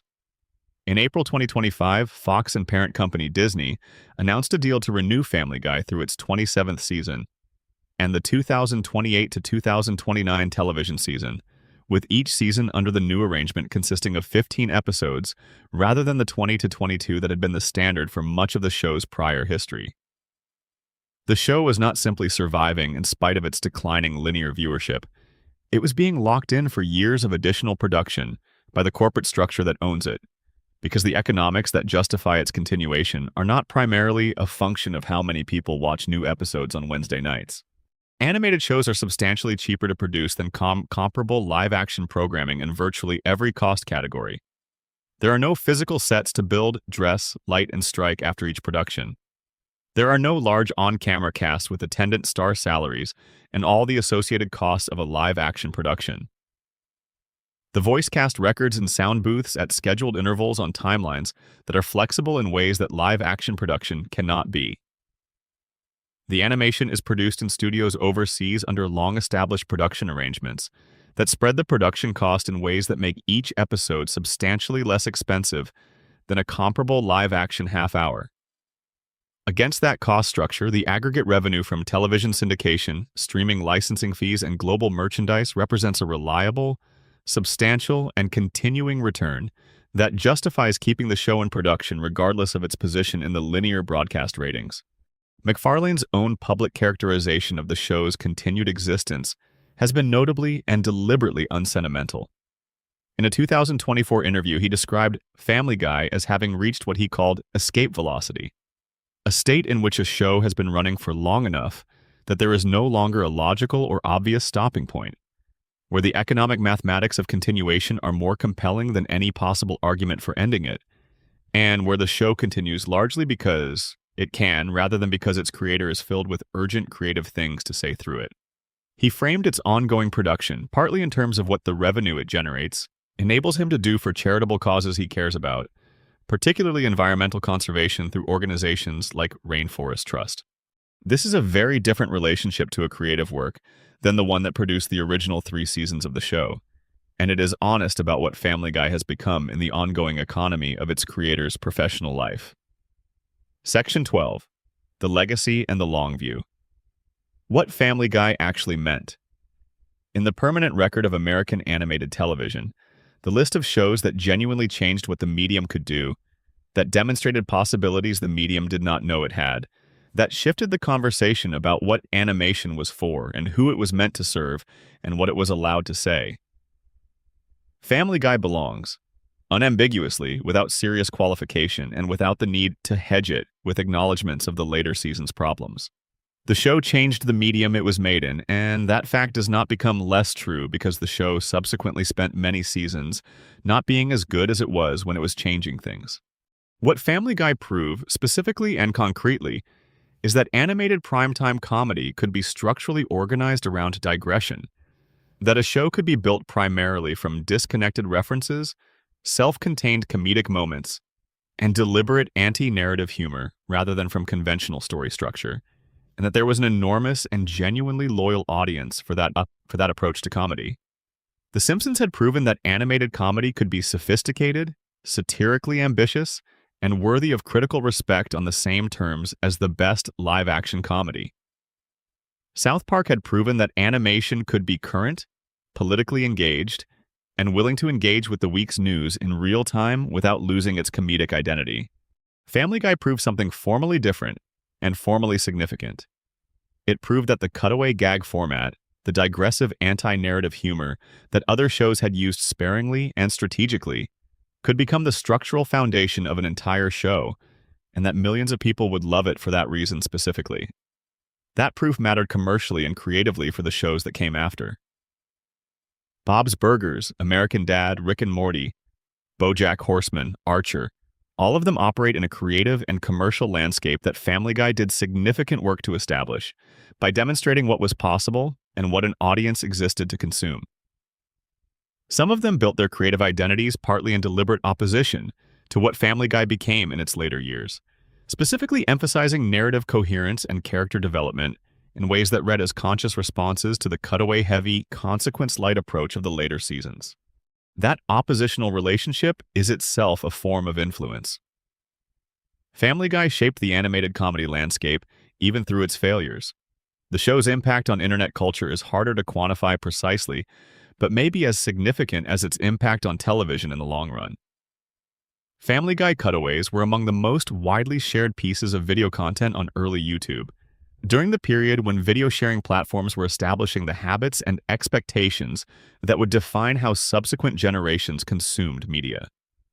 The out-of-context clip, the short, self-contained, comedic moment shared independently of its narrative context, enjoyed and circulated without any reference to the episode it came from, is a format that Family Guy did more than any other scripted show to normalize and popularize. The cultural infrastructure built around that kind of sharing has persisted and expanded long past the show's creative peak.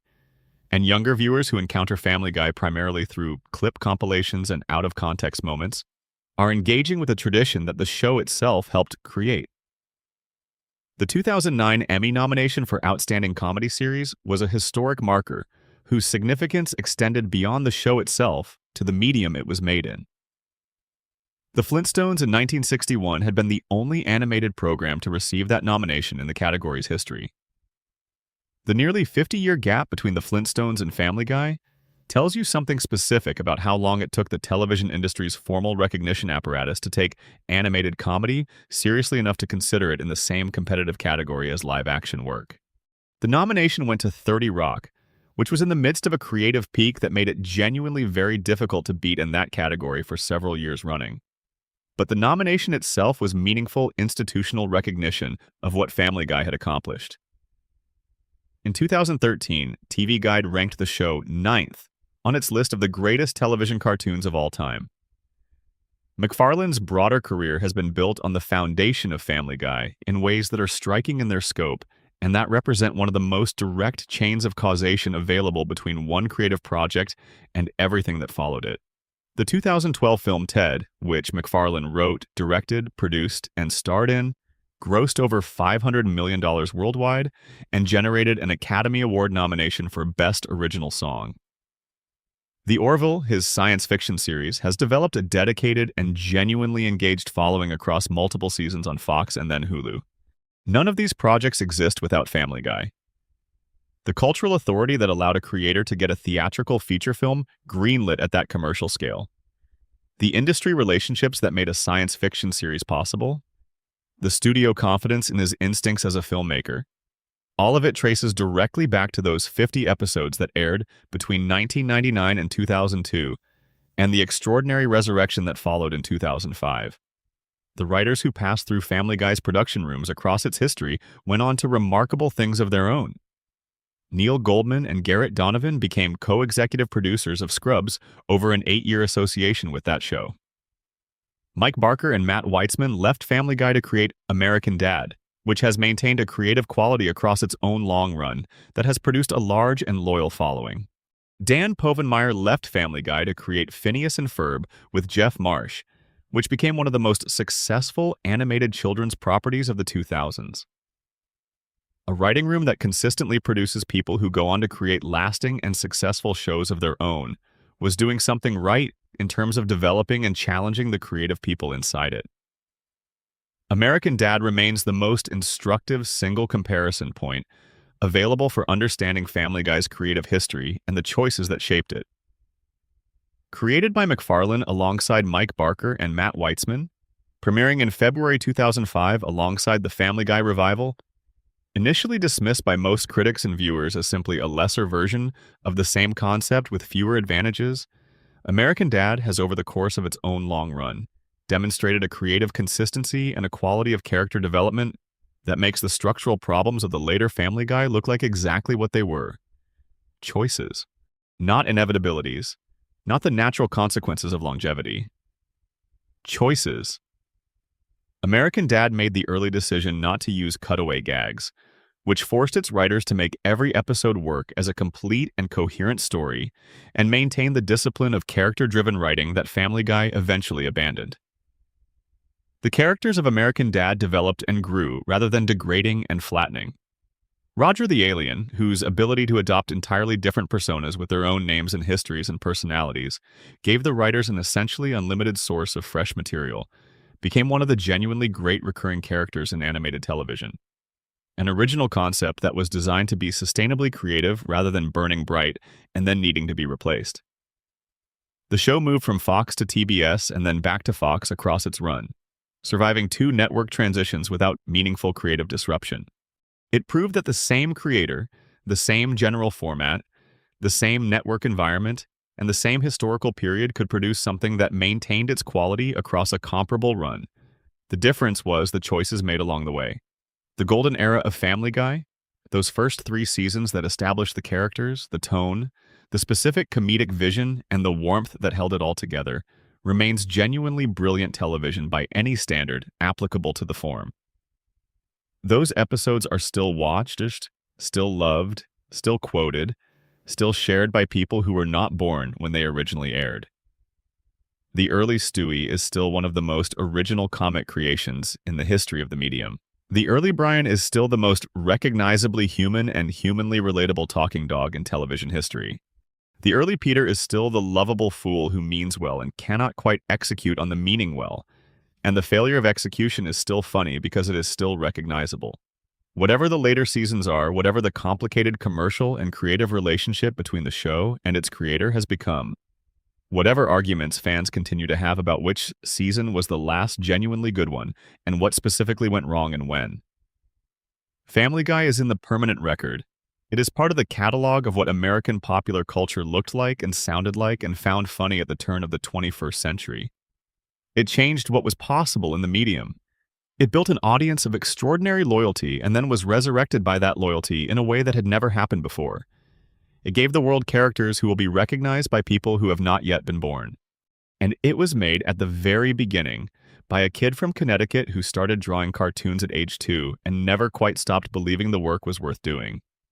That is the beginning of the story. The complications that followed are real and worth knowing, but they do not erase the beginning. Nothing ever does. And the quiet is settling in now. If you have been with us this entire time, through all 12 of these sections, through all of these facts and histories and behind-the-scenes stories, I hope it gave you something good to carry into whatever comes next for you tonight. Family Guy is a show full of contradictions. A show about love that sometimes forgot to be loving. A show about intelligence that sometimes settled for the easier shock. A show about family that occasionally treated its own characters as props for other people's comedy. But it is also the show that came back from the dead twice through sheer audience loyalty alone. The show that broke an Emmy record that had stood since 1961. The show that gave the world characters who live in the cultural memory of multiple generations and will keep living there. If this video kept you company tonight, that means everything. If you have not subscribed yet, the button is right there and it is free and it keeps this channel going and keeps these long, immersive, atmospheric deep dives coming for as long as they can possibly go. Leave a comment with whatever is on your mind.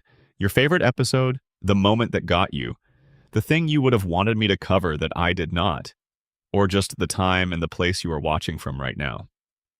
The comment section is always open and I always read it. Wherever you are, sleep well. Thank you for being here. End of script. Uncle Guy lore fall asleep. 2 Wild Family Guy facts. Section 13, The Simpsons rivalry. Animated neighbors, different destinies.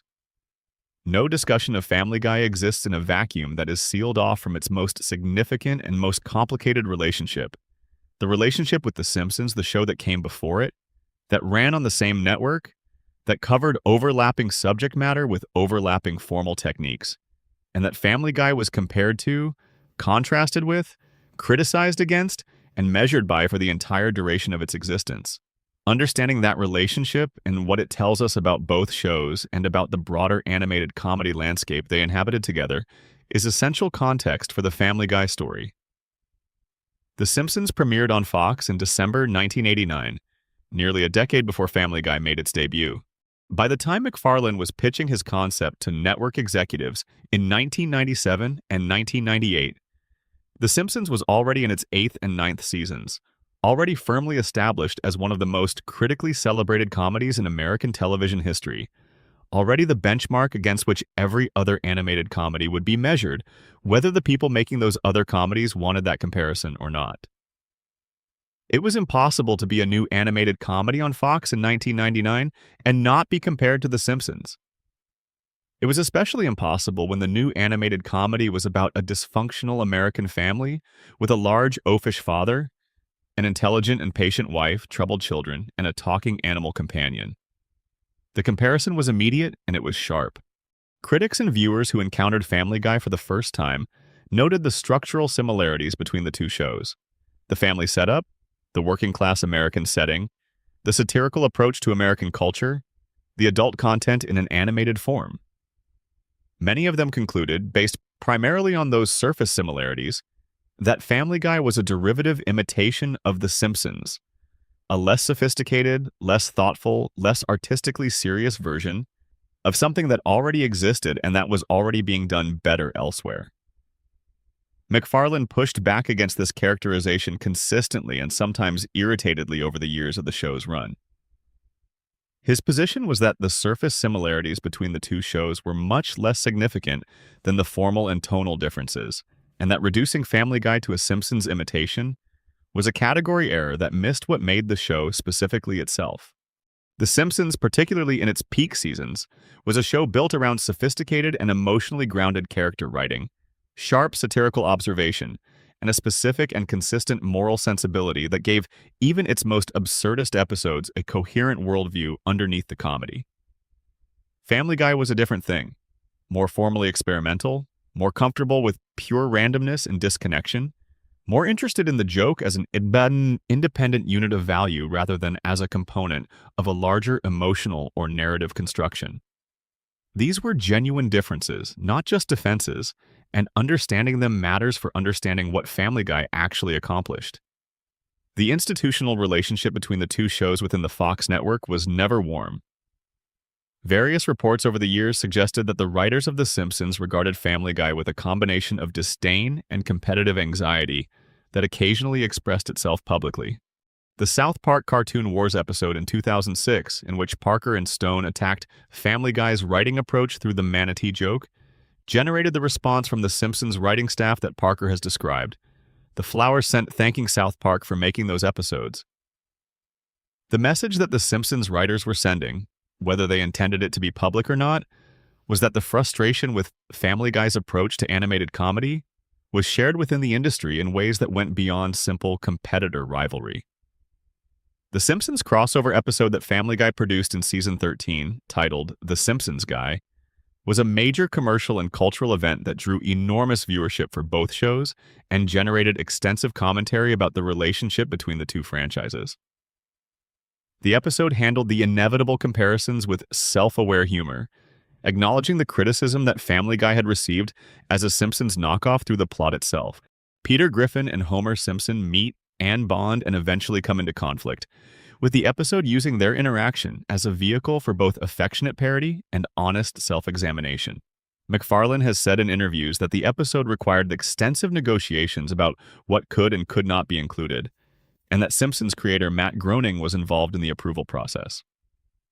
What the rivalry between the two shows ultimately reveals is something important about how the animated comedy landscape was functioning during the years when both were at their most culturally significant. The Simpsons and Family Guy were not the same kind of show, even though they shared surface features. They were doing different things with animation as a format and serving different aspects of what the audience for adult animated comedy wanted from the medium. The Simpsons was the more artistically serious show at its peak. Family Guy was the more formally adventurous, and the more willing to prioritize the individual moment of comedy over the coherence of the larger work. Both of those orientations had genuine value, and the coexistence of both on the same network, serving the same Sunday night audience, produced a more varied and interesting animated television landscape than either could have produced alone. Section 14. The Road to Episodes, a franchise within a franchise. Among all the creative formats and recurring elements that Family Guy developed across its history, one specific format stands out as the most ambitious, most formally complex, and most consistently beloved by fans across every era of the show's production. The Road to Episodes, a series of special adventure episodes featuring Brian and Stewie traveling together to various locations, real and fictional, structured around elaborate musical numbers performed by the two characters, and bearing a deliberate and affectionate resemblance to the classic Road to Film starring Bing Crosby and Bob Hope. The first Road to episode, titled Road to Rhode Island, aired on May 30th, 2000 during the show's second season.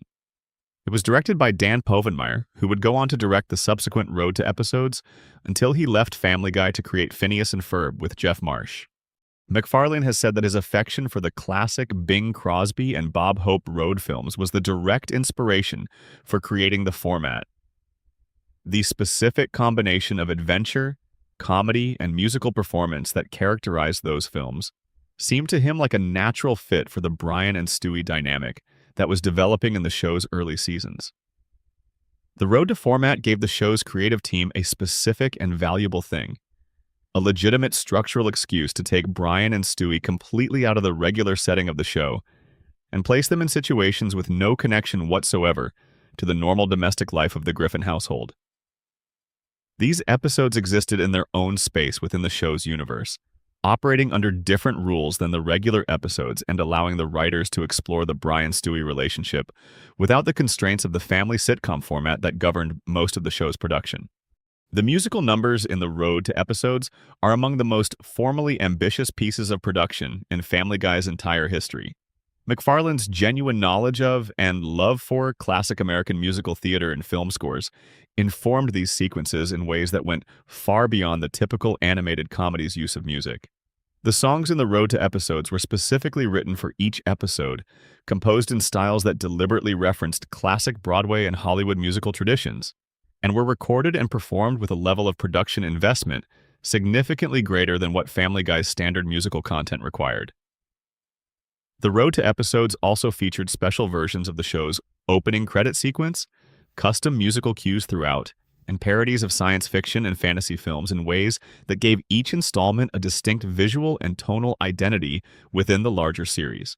Road to Germany from Season 7 sent Brian and Stewie back in time to World War II Germany and dealt with material, the Holocaust, the Nazi regime, the specific horrors of that historical period, that would have been difficult to handle in a standard Family Guy episode format.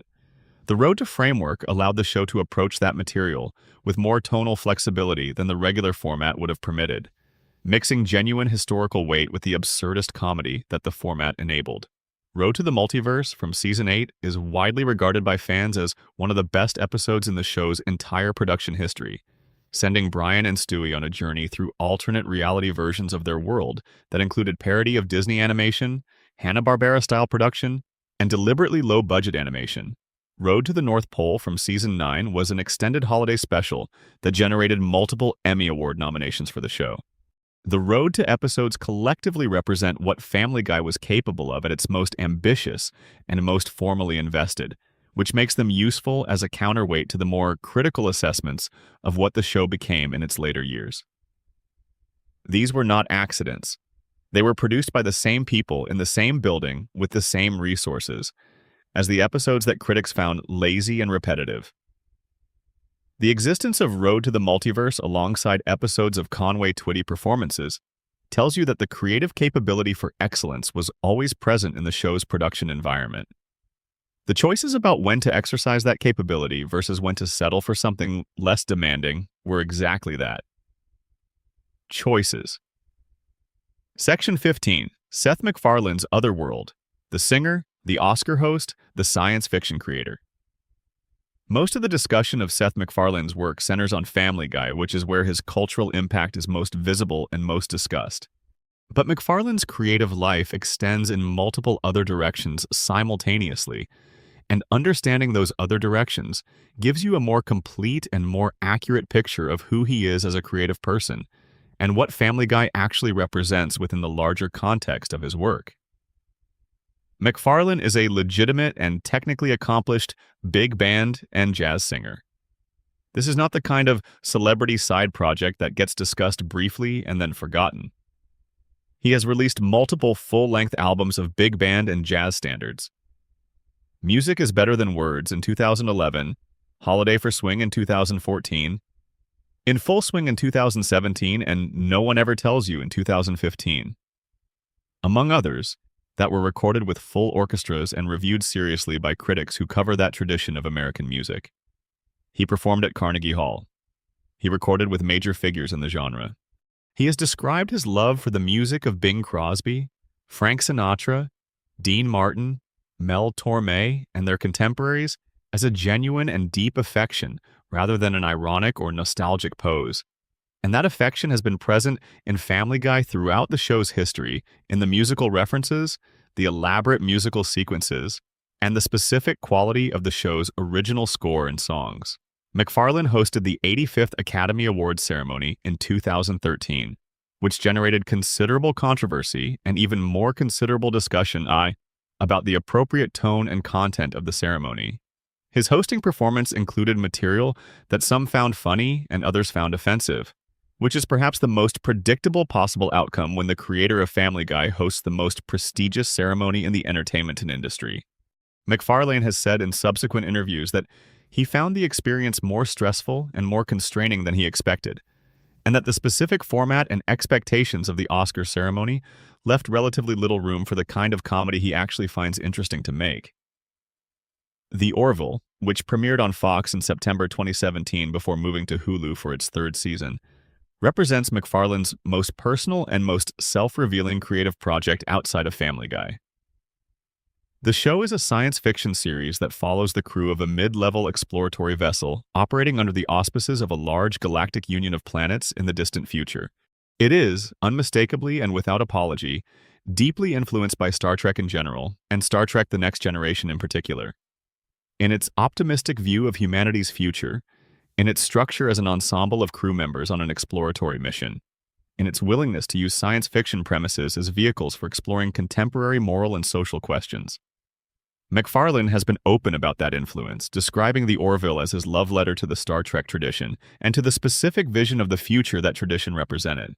The Orville began as something more comedic and has evolved across its seasons into something more earnestly dramatic, which reflects MacFarlane's own creative preferences more accurately than the early episodes did. The show has developed a devoted and articulate fan base that responds specifically to its emotional sincerity and its willingness to engage seriously with the science fiction premises it establishes, qualities that are present in the best Star Trek stories and that MacFarlane has consistently tried to bring to the Orville. The show's critical reception improved substantially between its first and subsequent seasons, and it has become, for many viewers who encountered it, evidence that MacFarlane's creative range extends well beyond the specific things that Family Guy represents. The Ted film franchise, beginning with the 2012 feature film and continuing through its sequel and the subsequent live-action television series, represents MacFarlane's most commercially successful work outside Family Guy. Ted, the story of a man whose childhood teddy bear came to life as a result of a birthday wish and who remains in the man's life as an adult, increasingly problematic best friend, grossed more than $500 million worldwide and established MacFarlane as a viable live-action filmmaker with genuine box office power. The character of Ted, voiced by MacFarlane himself, has qualities that connect directly to Brian Griffin. the talking anthropomorphic companion, the dry wit, the specific brand of masculine dysfunction that MacFarlane finds both funny and worth examining. The connection is not accidental. Section 16. Meg Griffin, the punching bag. Who deserved better? We have discussed Meg's treatment on the show in passing across several sections of the script, but the specific story of what happened to Meg Griffin as a character across the show's history deserves more sustained and specific attention, because it is simultaneously one of the clearest examples of the show's creative problems, and one of the most complicated and interesting case studies in how a long-running comedy can lose the thread of what makes a character worth watching. In the first 3 seasons of the show, Meg was a straightforward character with a specific and appropriate function. She was the most ordinary member of an extraordinary family, and her ordinariness was itself the source of comedy. Having a regular, unpopular teenage girl in the same household as an evil genius baby and a talking dog was a tonal choice that served the show's satirical project. Meg's normality was a baseline against which the abnormality of everyone else could be measured. She was not interesting by the standards of the Griffin household, and that relative uninterestingness was genuinely funny in context. The treatment of Meg shifted after the revival in 2005 in ways that were gradual at first and then dramatic. In the early seasons after the revival, Meg's treatment escalated from being the least interesting member of the family to being the target of open mockery for her physical appearance, then to being the object of active cruelty from characters who, in the early seasons, would not have behaved that way toward her. By the middle of the show's run, roughly from seasons 8 through 14, the treatment of Meg had become a defining characteristic of the entire show. Her family openly despised her. The broader world of the show seemed to have agreed that Meg Griffin deserved to be treated badly, and the show presented this as a source of comedy without examining it critically. The season 10 episode Seahorse Seashell Party is the episode that generated the most sustained and most negative fan response to Meg's treatment across the show's entire history. In this episode, the Griffin family is trapped in their house during a hurricane, and Meg finally reaches her breaking point and confronts her family directly about how they have been treating her. She tells Peter that he is a completely selfish and irresponsible father whose behavior would result in criminal charges if an outside observer could see it. She tells Lois that she has been a bad mother who has failed her daughter repeatedly. She tells Chris and Brian that they have participated in her mistreatment without objection. The confrontation is raw and emotionally honest and gives Meg's perspective a kind of direct expression that the show had never allowed before. And then the episode ends with Meg voluntarily rescinding everything she said and going back to being the family's punching bag.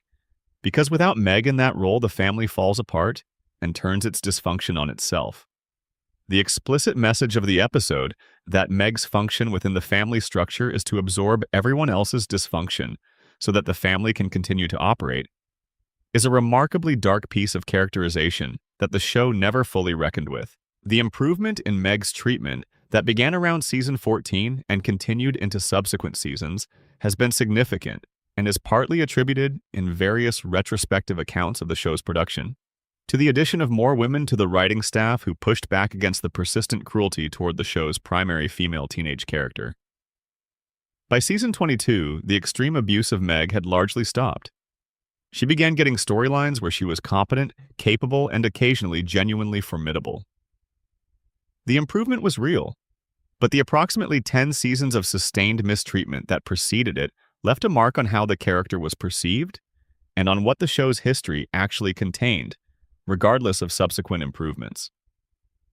What makes Meg's story particularly interesting as a piece of the larger Family Guy narrative is that the show, at its best, demonstrated clearly that it knew how to write Meg as a genuine and compelling character. The Simpsons crossover episode from season 13, where Meg meets Lisa Simpson and the two of them bond over their shared status as the serious and talented members of families that do not fully recognize them, is warm and well observed. The season 14 episode Peter's Sister, which provided a genuine psychological explanation for Peter's treatment of Meg through his own history of being bullied by a sibling, is emotionally honest and gives both characters real depth. These episodes prove that Meg as a character had real potential that the show could access when it chose to invest in it.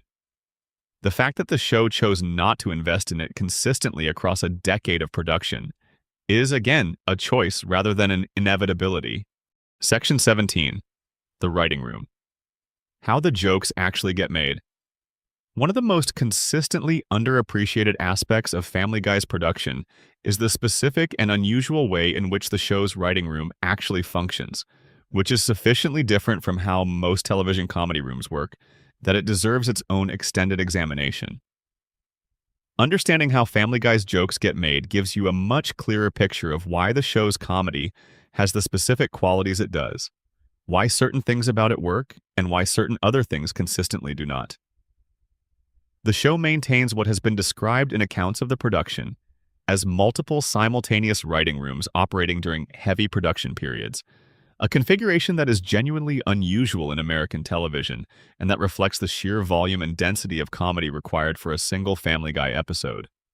Where most half-hour comedy shows run a single central writer's room and divide responsibilities in more traditional ways, Family Guy's approach to production involves sending smaller groups of writers off to work on specific sections of an episode simultaneously, then bringing those sections back together under the oversight of the showrunners. The gag test process, which we have described in an earlier section, is one of the more distinctive elements of how the show develops its comedy. The practice of having a group of writers go through a story outline scene by scene before the assigned writer drafts the actual script, specifically for the purpose of pitching possible jokes for every individual scene, is a form of joke development by consensus and competition that produces a different quality of comedy than individual writers working alone would produce. The jokes that survive the gag test process are, in theory, the ones that made multiple funny and discerning people laugh in a specific moment, which should mean they are funnier than jokes generated by a single writer in isolation. The degree to which the gag test process actually delivers on that theoretical advantage depends on who is in the room and how willing they are to challenge each other, rather than simply accepting whatever gets pitched first. Steve Callahan, who has been described as the most prolific individual writer on the Family Guy staff with credited work on 19 episodes, has spoken in interviews about the specific culture of the show's writing room and what makes it function. He has described the atmosphere as one in which the writers are expected to perform as well as write, to pitch jokes out loud in a way that demonstrates the joke is funny, rather than simply describing what the joke will be. The tradition of performing the pitch, rather than just stating it, creates a culture of comedy that rewards people who can be funny in a room, in real time, rather than only on the page, and that specific culture produces a specific quality of comedy.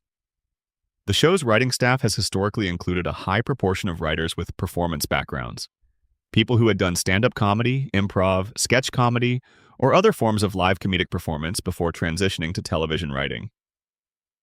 MacFarlane's own background in live performance, from his stand-up comedy at RISD to his road performances with the cast to his Oscar hosting, is part of the same culture. The show believes in performance as a method of comedy development, and that belief is visible in the specific quality of the humor in its best episodes.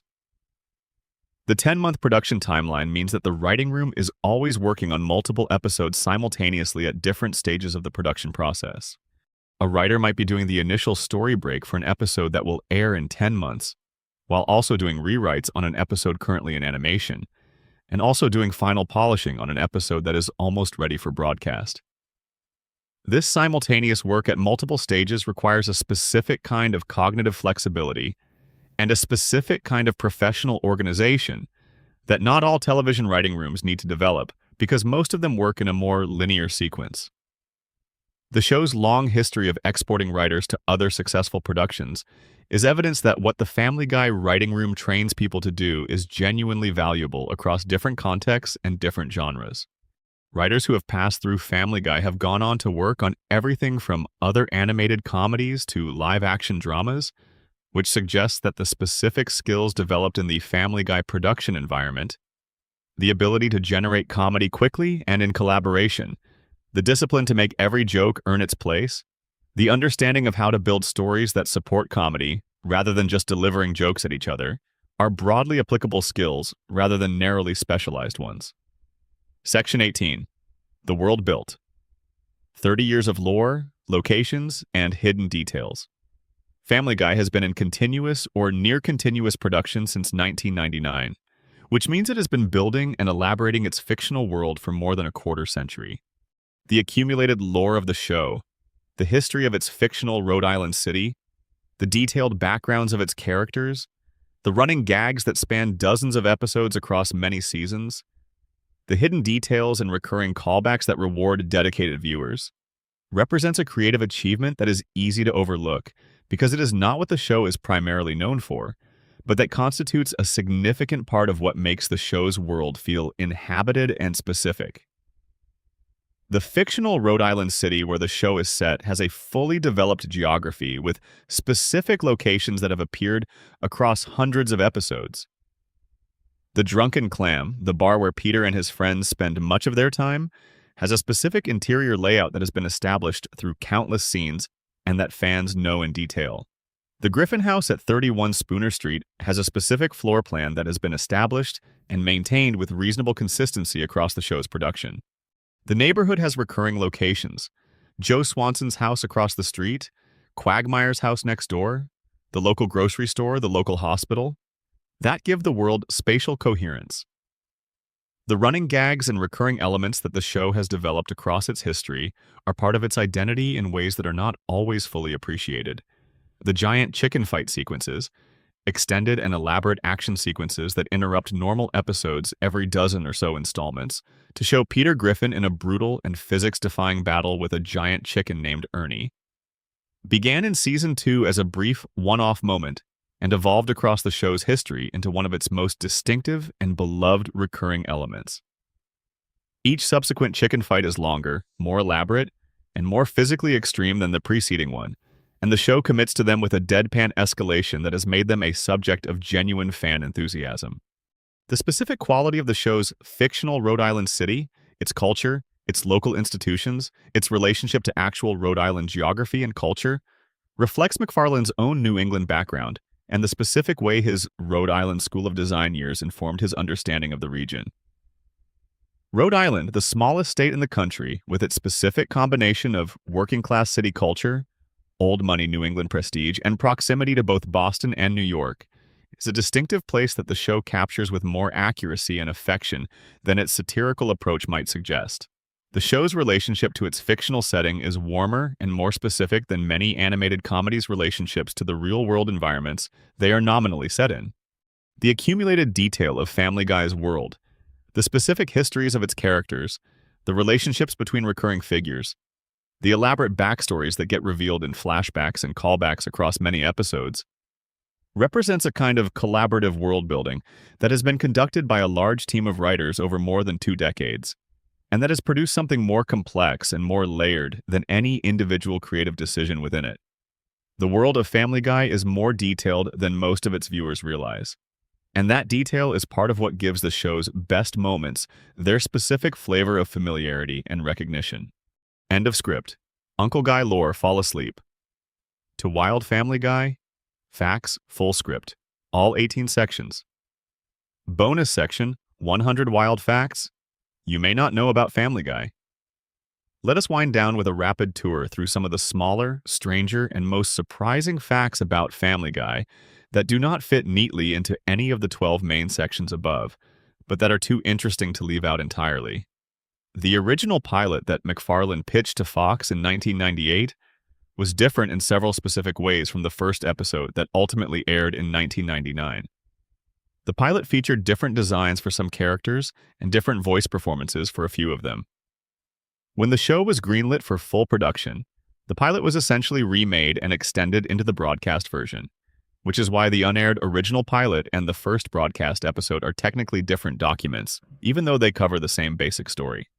MacFarlane spent 2 weeks before graduation from RISD when Hanna-Barbera offered him the job, which means he technically accepted a professional television job before he had finished his undergraduate degree. He graduated and then moved immediately to Los Angeles without the gap year or the period of uncertainty that most recent graduates experience. The voice of Meg in the first season, Lacey Chabert, went on to have a long career as a voice actress and as a staple of Hallmark Christmas film productions that has made her one of the most recognizable faces in that very specific entertainment genre. The transition from animated Griffin family daughter to Hallmark Christmas lead is one of the more interesting career trajectories to have begun at a Family Guy recording session. Family Guy's production makes use of an animation color script system that uses a series of colors corresponding to different stages of the production process. Blue for the record script stage, pink, yellow, green, buff, salmon, tan, cherry, orchid, and then cycling back through the sequence. People who have visited the show's production offices have described walls covered with scripts in all of these different colors, each one representing a different episode at a different stage of the 10-month production cycle. The Stewie character was originally conceived as more straightforwardly evil and less complex in his interior life than the version that appeared in the broadcast episodes. The nuances that MacFarlane brought to the voice performance added dimensions to the character that were not fully present in the early scripts, which is one reason the character's evolution across the early seasons feels organic rather than planned from the start. The show has done live-action segments on multiple occasions, which is unusual for an animated program and reflects MacFarlane's comfort with live performance. These segments have been used for specific comedic purposes, where the gap between the animated and live-action worlds was itself part of the joke. Peter Griffin's full name is Peter Lovenbroich Griffin, a detail revealed in the episode A Picture's Worth $1,000 and occasionally referenced elsewhere in the show. The Lovenbroich middle name is a beer brand reference that is perfectly consistent with everything the character represents.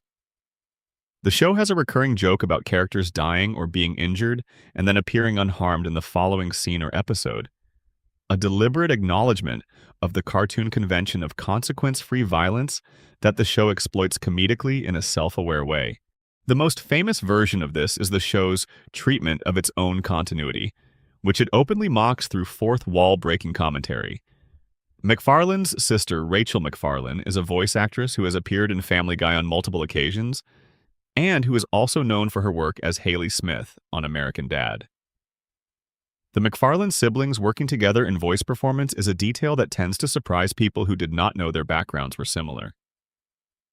The show's composer Walter Murphy also composed music for the disco era, and is responsible for a well-known orchestral disco adaptation of Beethoven's Fifth Symphony from the 1970s. His background in orchestral arrangement for popular music informs the specific quality of Family Guy's original scores in ways that distinguish them from the original music of most other animated comedies. The giant chicken character who fights Peter has a name, Ernie, and a specific backstory involving a coupon that did not work, which was established in the character's first appearance and has been elaborated in subsequent encounters. The chicken fights have gotten progressively more elaborate with each iteration, and the show has deliberately escalated the production investment in each new fight sequence as a way of acknowledging and playing with the running gag's own mythology. MacFarlane has said in various interviews that among all the characters he voices, Stewie is the most physically demanding to sustain over a long recording session, because the specific articulation required is the most different from his natural speaking voice and requires the most sustained muscular effort. After extended Stewie sessions, he has described feeling specific fatigue in the muscles around his mouth and a jaw that he does not experience with his other character voices. The show's first episode is officially titled Death Has a Shadow, a title that MacFarlane has acknowledged was part of an early and quickly abandoned attempt to give episodes ominous, slightly thriller novel-esque titles that he found interesting as a formal choice, but that proved impractical because the titles did not communicate what the episodes were actually about. The show quickly shifted to more descriptive episode titles and has used them ever since. The original writer's room for Family Guy shared office space with the King of the Hill production crew during the early months of production, a detail that places the two shows, which were in some ways defining the limits of what Fox's animated comedy lineup could be, in physical proximity during their respective formative periods. Family Guy has been referenced, parodied, or directly acknowledged in an enormous number of other television shows, films, and cultural products, which is one measure of its cultural penetration. The show's characters and its specific comedic format have become part of a widely shared vocabulary that exists in the broader culture in ways that are visible even to people who have never watched an episode themselves.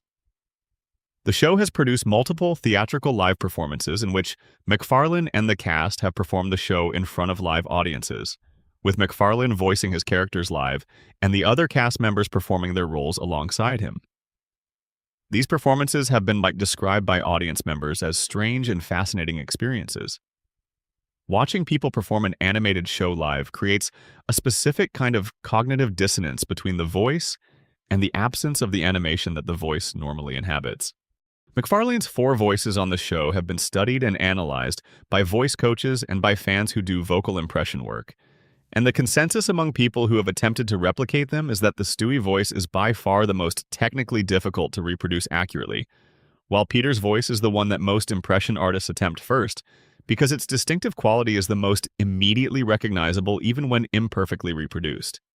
The show's relationship with Fox network standards and practices across its history has involved negotiations and compromises about specific content in many episodes beyond the 2 formally banned episodes. Writers and producers have described a process of testing boundaries with content that they knew would generate notes from the network, sometimes with the goal of getting a harder version of the joke approved, by starting with something even more extreme and then accepting the network's note as the intended final version. This strategic use of the network's content review process is common in network television production and represents one of the more practical ways that creative teams navigate the tension between their ambitions and the constraints of broadcast standards. The show has generated an estimated 4,200 individual cutaway gags across its production run as of the most recent completed seasons, which means that even if each one lasted only 20 seconds, the total runtime of Family Guy's cutaway content alone would exceed 23 hours. When you consider that many later cutaways ran significantly longer than 20 seconds, the actual total runtime of the cutaway content is substantially higher than that estimate. The show's single most watched episode in its entire broadcast history is, perhaps unsurprisingly given the promotional mechanism, the Season 4 premiere that aired on May 1st, 2005, following the show's revival from cancellation. The 11.85 million viewers who tuned in for that episode represent the largest audience the show has assembled since its original Super Bowl premiere, and no subsequent episode has come close to matching it. The show will reach its 30th anniversary in 2029, the final year covered by the Disney renewal deal announced in April 2025. If it makes it to that milestone, it will have been on the air for 3 decades, which would place it in the company of only a handful of American scripted television shows that have achieved that length of continuous or near-continuous production. And with that, the quiet truly settles in. If there is more you want to know, more corners of this world to explore, leave a comment and tell me. This channel exists because of what you bring to it. Thank you as always for being here. Sleep well. End of complete script. Closing reflection. The town that never really existed and why it feels like home. There is something specific and worth naming about the experience of watching a long-running show for years. The accumulated familiarity that builds up slowly across hundreds of episodes until the fictional world of the show becomes, in some quiet interior way, a place you feel like you have been. This does not happen with every show. Most shows, even good ones, remain at a slight distance, remaining clearly stories told about people you are observing rather than places you visit. The ones where the distance closes are rarer, and they tend to be the ones where the world has enough accumulated detail and consistency and human warmth to make the visit feel real. Family Guy, in its best years and in its best episodes, even in later seasons, is one of those places for a specific and sizable group of people. There are viewers who have been watching the show for 20 or more years, and for whom the Griffin household on Spooner Street, the Drunken Clam, Quagmire's house next door, the general shape and atmosphere of a fictional Rhode Island city that never existed, and yet feels specific and lived in. These are places that carry genuine emotional weight. The feelings are real, even if the places are not. That is what fiction is for.